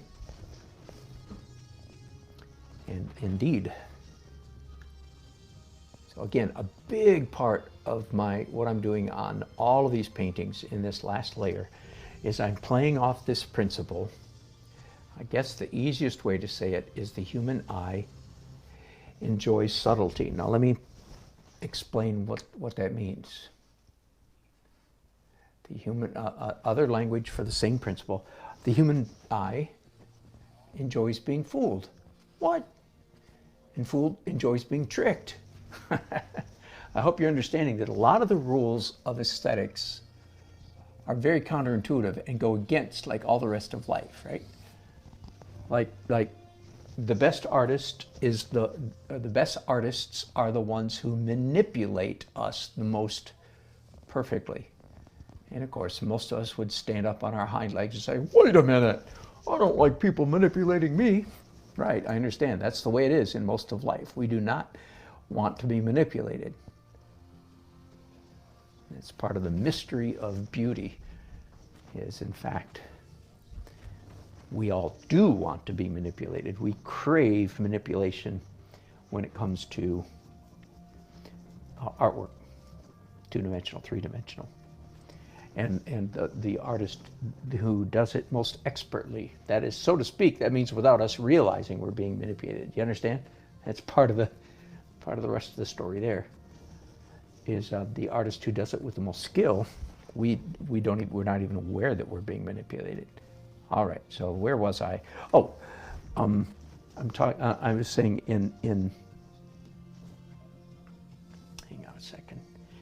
In much of these paintings, one of the practices I'm practicing the most, one of the strategies or tactics, if you will, that I'm practicing the most is subtlety. And what I mean by that is I'm mixing up in an opaque form a color that is virtually identical to what's already on the canvas, except one tick lighter, which we've talked about a good bit. One tick darker, unpleasant. Just one tiny bit lighter. All right. Because our eye gets a kick out of being fooled or tricked or manipulated into what's on top of what exists. For instance, I just finished painting a dirty, dark blue-green on this little area right here, right? While I was saying all that. Why, what on earth made me think of painting dark, dirty, bluish green? Well, the answer is obvious, because that's the color that was already there. So I mixed up a color that almost matched it. Therefore, when the viewer's eye falls on this part of the painting, their first response is they see it as one shape. I'm going to keep painting. Wow, I'll keep doing the next step on this while we talk about it. The first glance is like, oh, yeah, there's a dark, they don't say these words, of course, but just to give us language to talk about it. Their brain says, oh, yeah, there's dark, dirty, bluish green. But then on second glance, they say, wait a minute, that is not just a dark, dirty, bluish green. In fact, it's two colors together on top of each other. Even though I've covered up much, I'm allowing little bits of the color that was underneath to peek through. And on second glance, we say, wait a minute, what I first mistook for a single color is actually the composite of layers. Ooh, it's sort of, again, I'm sort of acting out in a rather dramatic fashion.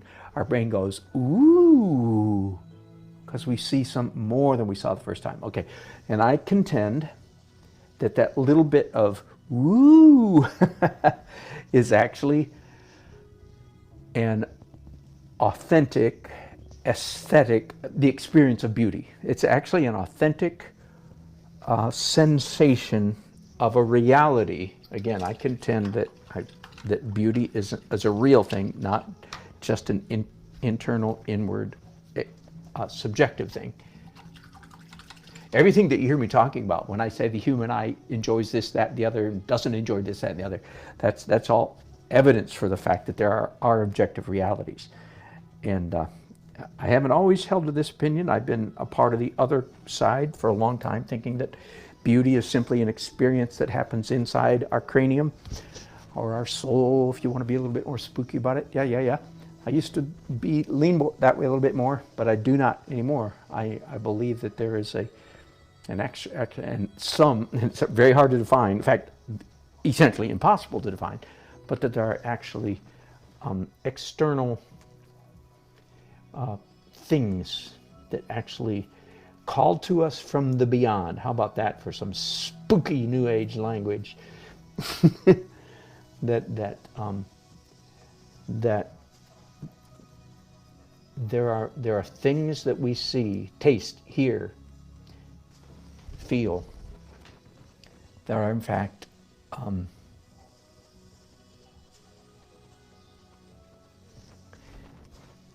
reflections of a reality that goes a little bit beyond what we can see, measure, taste, and feel with our electronic devices, or with our technical scientific devices, or with our five senses. Okay, and then of course at this point several are getting nervous, thinking, oh man, here he goes again, he's going to go religious on us.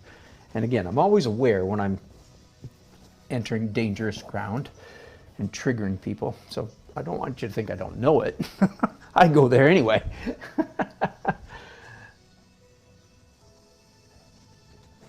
But not, I hope not to the point that I truly alienate some of you who might find themselves quite irritated by.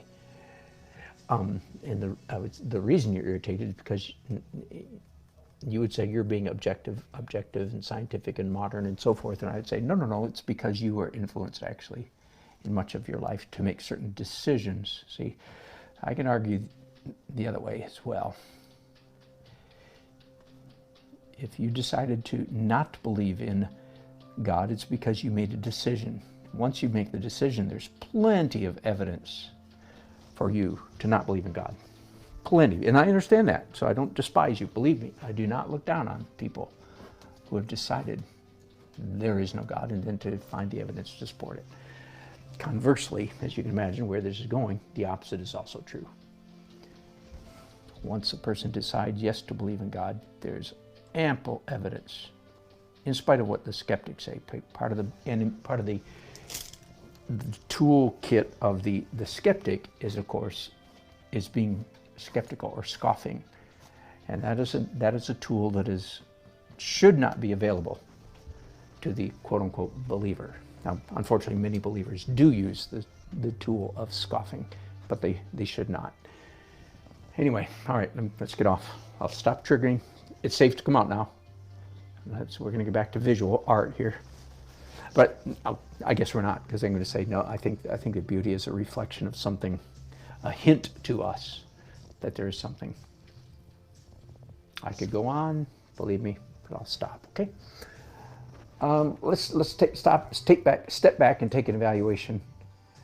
My first promise, if you will, my first task was to raise energy, and I've done that. Okay, hang on, I don't even go any further. I say the next thing I want to do, again, sort of in this area right here, I like the pale green that got introduced right there. This color right here is beautiful, utterly nondescript. I mean, you couldn't even, I don't even know what to call it. It's neutral, but my eye picks up blue, purple, yellow, and you think about it. If you combine blue, purple, and yellow together, what do you get? Complete mess. But it's not a mess, it's a beautiful color. That's the magic of layered painting, okay? But I want to keep using the term bump. I hope that makes sense to you. I'm going to bump up the intensity, the energy of this orange-brown thing right here. So I've just mixed up an orange-brown, and again, essentially the same color that's already there, just cleaner. That is to say, higher chroma, if you want to use the, technical language, higher chroma. That means brighter, more intense, for those of you who don't want to worry about terminology. So there, increase the energy. Before I go any further, this is something that needs to be done. I'm going to go in here and do several bits of red.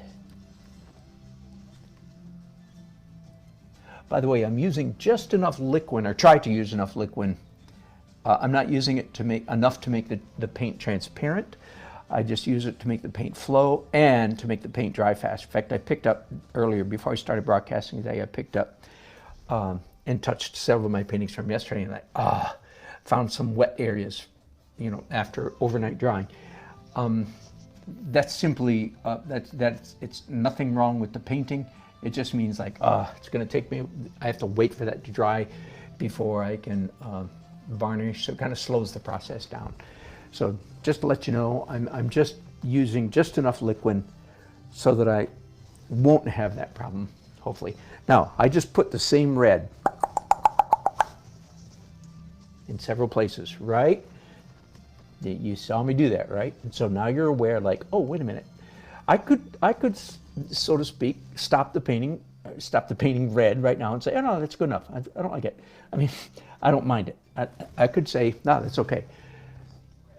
That's my prerogative. But I look at it and I go, see, because I'm the artist, not just the experiencer, go, this painting's just about to get significantly better. Everything's relative, of course.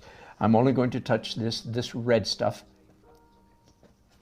So am I going to use the same color red everywhere? Well, actually, I am this time. And then you could rightly ask yourself the question, well, wait a minute, aren't you just breaking the same rule, but, you know, at another level? And I go, way to go, you're thinking. Yes, that is exactly correct. But, okay, two things. Number one, first of all, it already looks better because every one of these green areas is now like duotoned or two-toned. Every one of those little every one of those little red bits fades from light to dark or dark to light, which depending which way you're going. But then you could say, but wait a minute, now you've got that lighter red is here, aren't you making the same mistake? And I go, congratulations, you are thinking correctly. The answer is yes, of course. But having done it once, it is significantly better. And I could stop there. Or I could say, okay, now that's a lot of same red everywhere, so I'm going to do it a third time. And the answer is, will it be better? The answer is yes. Now, the improvement is incrementally smaller every time you do it. But theoretically, you could go on, add in front of them, you could go on forever doing slightly lighter, of course, then eventually you'd be doing pure titanium white on every spot. But there. I did what you wanted me to do, and I'm happy to do. So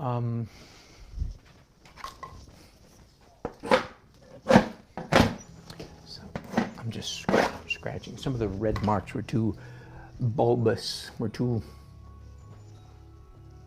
gloppy, so I just scratched a bunch of them. Anti-gloptum, and they're a lot better. I think maybe the last thing I have to do, quote unquote, have to do is, of course, in quotes. You know, I don't have to do anything, but the last thing that calls to me is to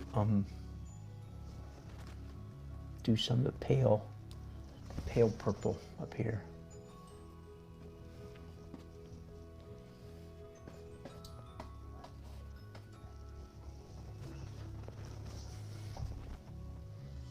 And sure, you can do the same rule again.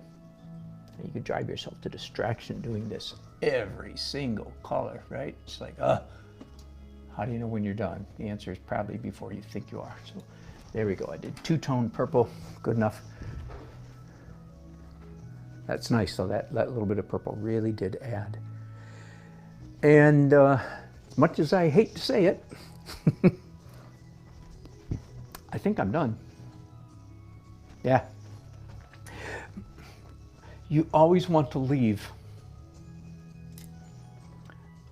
enough enough stuff on your painting that was spontaneous, raw, unrefined, unretouched, messy, kind of naked, bare bones. I'm trying to think of a whole bunch of words to say the same thing. You want to leave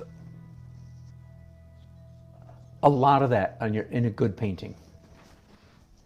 There is a tension between chaos and control in a good painting. Having said that, I see one mark I want to do right down here. There's no end, right? There really is no end to yellow, dirty yellow, light yellow. Like, that's going to make the difference. And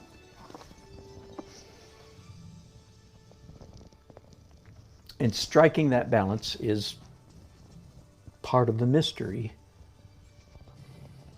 If I hit it perfectly, then the painting will be more beautiful. If I miss it a little off one way or the other, the painting will be relatively less beautiful. And see, I attribute it not to the soul or observation or subjective. By the way, I'm painting again, as you can see, to the subjective experience of the viewer. You see, I put the blame on the painting. The painting itself, if I get this, I'm just talking about one issue, the balance between, the tension between, it's a better word, not balance, because balance has the connotation of even Steven. Everything needs to be balanced. No, not balanced. Held in tension, ratios, not balance. So as you heard, I tend to blame, so to speak, the painting, not the viewer, for their relative experience or lack of experience of quote unquote beauty. See, that is crazy. And by the way, again, I know how crazy it is. I don't have this position like naively. Again, for many years, I was more on the other side of things. The experience of beauty is subjective. It's all inside. I mean, anyway, I've already said it, so I won't just continue saying it. I like it. I will say that. Okay, I'm looking for a place to sign it. It's kind of busy. I'm trying to decide if I can squeeze the signature in down here. There's lots of room over here. Yeah, I think I'm going to sign it down here. And again, what color? Well, I'm going to use one of the highlight. I don't want to do white. That'd be too screaming out loud down there to do it in white. So I'm going to do it in a kind of a slightly dirty orange. Hang on, I want it slightly dirtier than that. Again, so I'm picking out a color that is not going to be so extreme that it just knocks your eyes out, all right?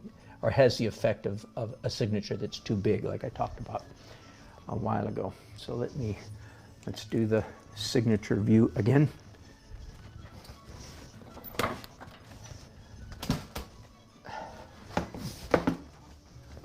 So this is so far the only painting that is being signed in the lower left-hand corner. And again, the reason is, see, because of these big marks down here, it'd be kind of hard, a little bit contrived, and there's so much empty space over here. In my opinion, that's the usual rule. The lower right-hand corner is the most traditional. I wonder if that's the same in Hebrew. You know, or in Israel, because the Hebrew language reads from right to left. So that, of course, that impacts everything we do as English speakers. So much of what we experience goes from left to right because of our language.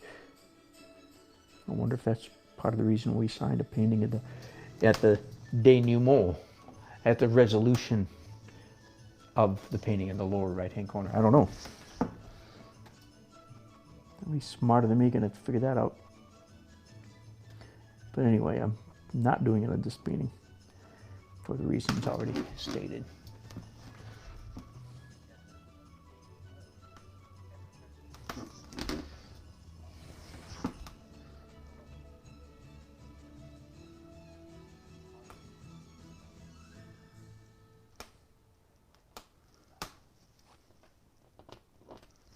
This piece of debris or something on the painting there.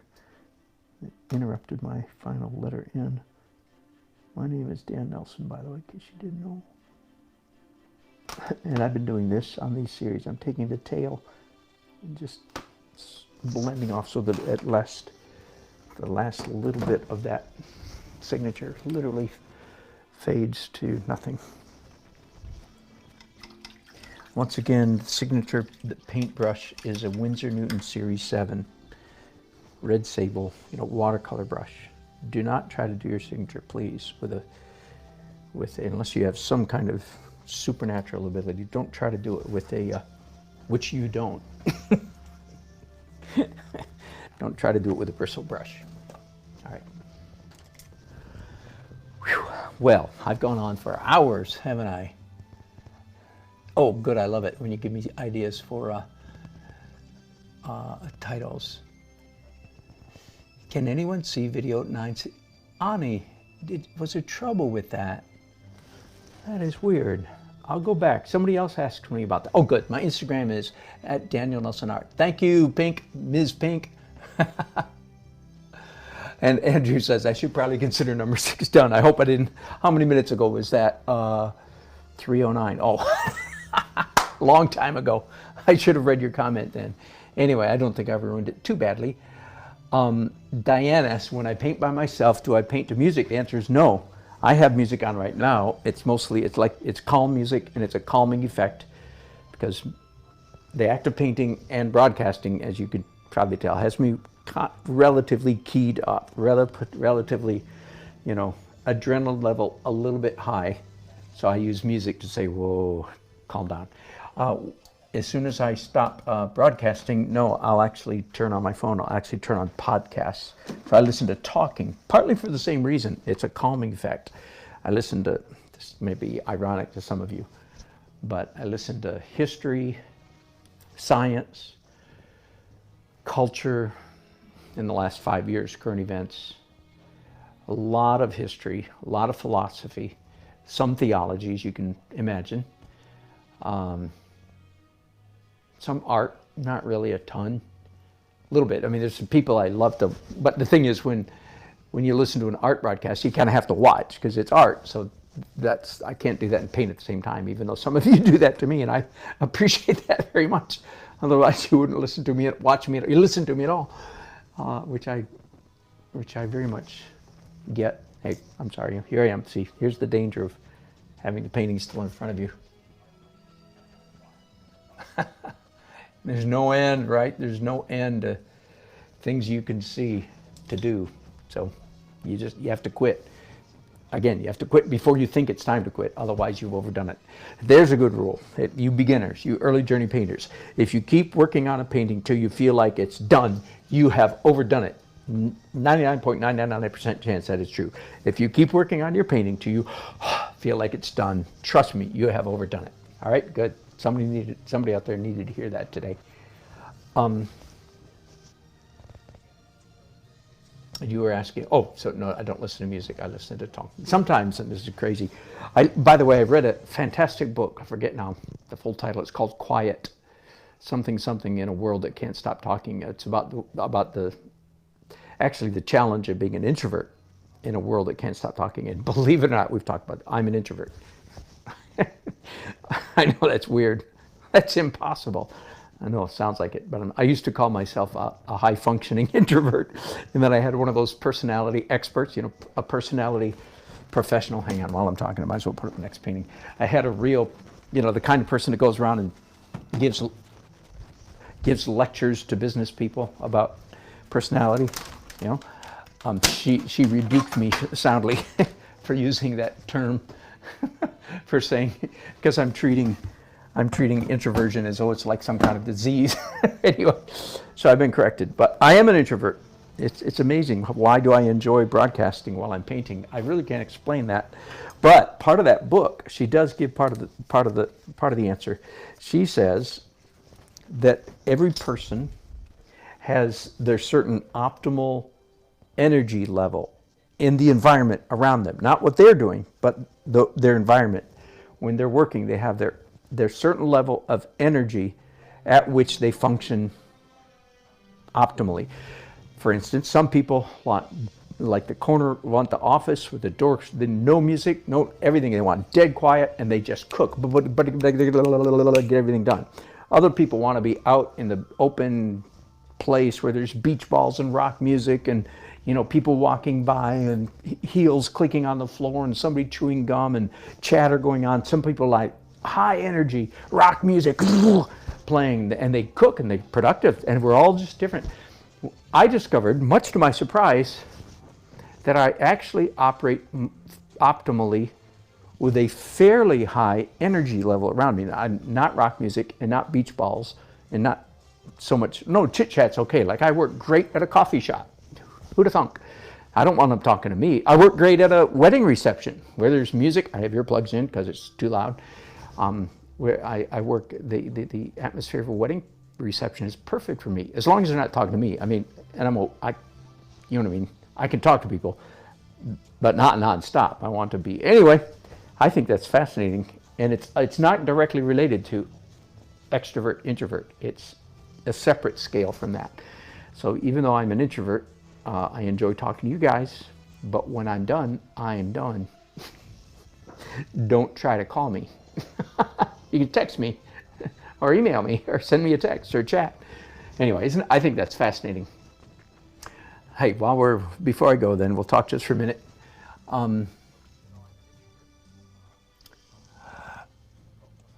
Oh, Ani, thank you. Doggone it. They say video not available in your country. Damn. YouTube does this once in a while. I have taken all the music that I play in my background, I don't know if you can hear it or not, all my music is copyright. Either I've paid for it, or I got permission, or I pay a monthly fee. And every once in a while, YouTube, and it's really irritating. It's like, here we go, big tech again. You can argue with them once, but if they come back and their computer says, no, we're correct. And if you argue a second time, boom, they remove it and nobody sees it. It's stinky. But I promise, I mean, I've taken steps. I've been broadcasting for 10 years, and I know how to do the wrong thing, and I know how to do the right. Anyway, sorry about that. Doggone it. So YouTube thinks I got some copyrighted music. Crap, because I don't. I've paid. Anyway, it's their mistake. Doggone it. That is irritating. How am I going to end this broadcast now? While he's a cussing, fuming mess. All right, let's get away from the cussing and fuming just for a minute. Number 5. Green again, and quite high energy. Now, thankfully, there's quite a bit of calm here, here, here, and here, all 4 corners. And the energy is just about rightly placed. A little bit too close to the center, but okay, maybe enough to get by with it. Especially, so I might pull it a little bit this way.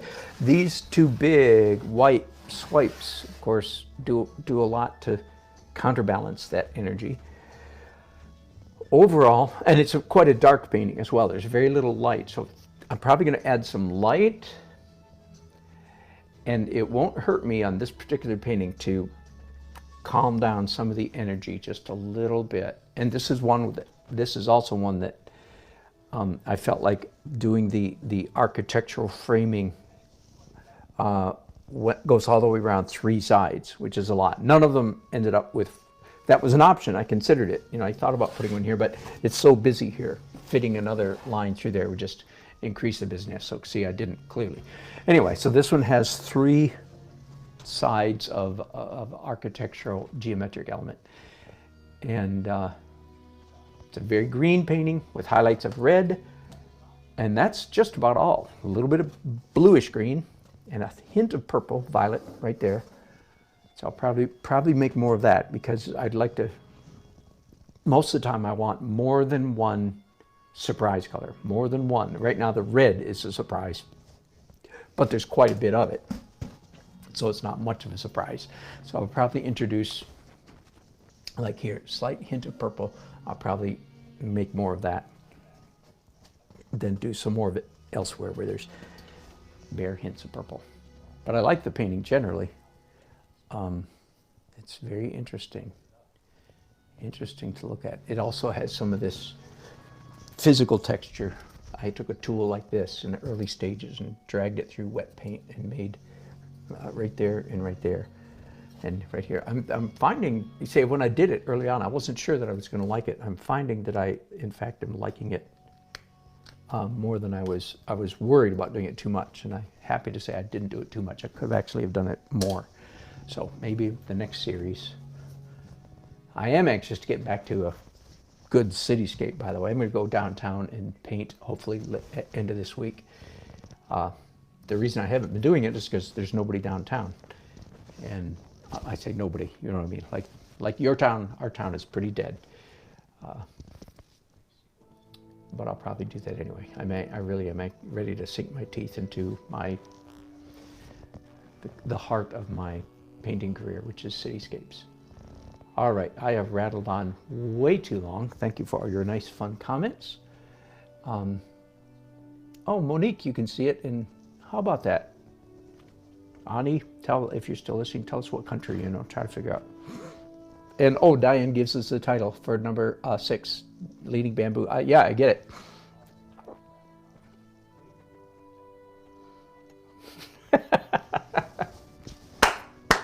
it. Ms. Pink says she heard my voice in her head when she was chopping cabbage with her left hand.